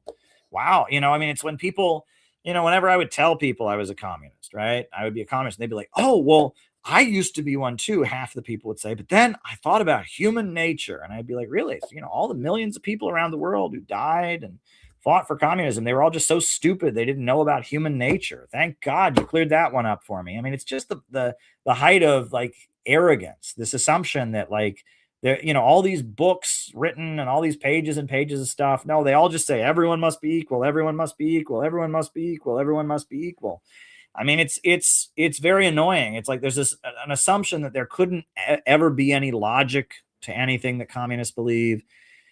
I don't know. It's something. And it's like, it's harder for me because, on the one hand, I don't even want to, the people who have owned communism in our society are the biggest reinforcers of that. If they wrote books about communism, it would just be everyone is equal, everyone is equal, everyone is equal. I mean, they go out of their way to own the delusions of the right wing. So, we just have to do our own thing. We just have to build and teach and educate. That's all we can do, right? That's all we can do is build and teach and educate. So, that's all we can do. And we have to not take it personally, because at this point, when people are talking about communists, they're not talking about us. They're talking about woke people, and woke people hate us. Woke people are obnoxious. And, if that's what communism is, which, at this point, they own the brand. The people who own the brand in America of communism are obnoxious and evil. So if you go around America saying communists are obnoxious and evil, if you mean the American kind, I agree with you. Not if you mean the Russian kind, not if you mean the Chinese kind or the North Korean kind, it's a little bit different. But yeah, if you mean the American kind, sure. Yeah, I agree with you. Right. So I just have to, we're just teaching people something completely new. And actual communism does have some problems, like dialectical materialism. There is a dark energy that hangs over it, right? You can't build a movement that's going to lead anywhere good, if it's based on resentment and, being jealous or resentful of people because they have more than you, if it's based on, the belief that conflict and struggle is the only way things can improve, if it's based on denying people their spirituality and connecting with anything spiritual and everything is just matter. I mean, yeah, dialectical materialism has its issues. So, we just got to do our own thing. But the thing is, we understand economics. Nobody knows anything about economics, right? And we do. We have our understanding of economics that we've gotten from Marxism. And that's the reason the Soviet Union became a superpower and industrialized and wiped out illiteracy. And, there's a reason China is now the second largest economy in the world. They understand economics. Well, the economics they teach in Chinese universities is Marxist economics, right? They know something. We know something too, right? So we got to take the good from communism, leave the other part behind, and build a new movement to celebrate human creativity and ingenuity, and to oppose the danger of a new world war. We got to build our own movement. That's all we can do, right? And understand that there is a thinking stuff that from which all things are made, and that ultimately we want to give voice and expression to this thinking stuff and to God, right? That's the idea, right? And build a new beautiful world and let the world mature and grow into the prosperous state that it's meant to be. That's what we're trying to do. And if we can maintain that attitude, and if we can bring with us our understanding of globalism, imperialism, and all that, I think we can do something great. So yeah, folks, dare to struggle, dare to win. It's always great to engage with all of you. I'll be back tomorrow night. Just taking it day by day. That's all you can do. I wish this cold weather would be over, but I am very appreciative of all of you. You've come on here night after night after night to engage and have back and forth conversation, and I appreciate it. And we're anti-imperialists, and dare to struggle, dare to win. So I'm going to put on the closing music, and we'll be out of here. We'll be out of here.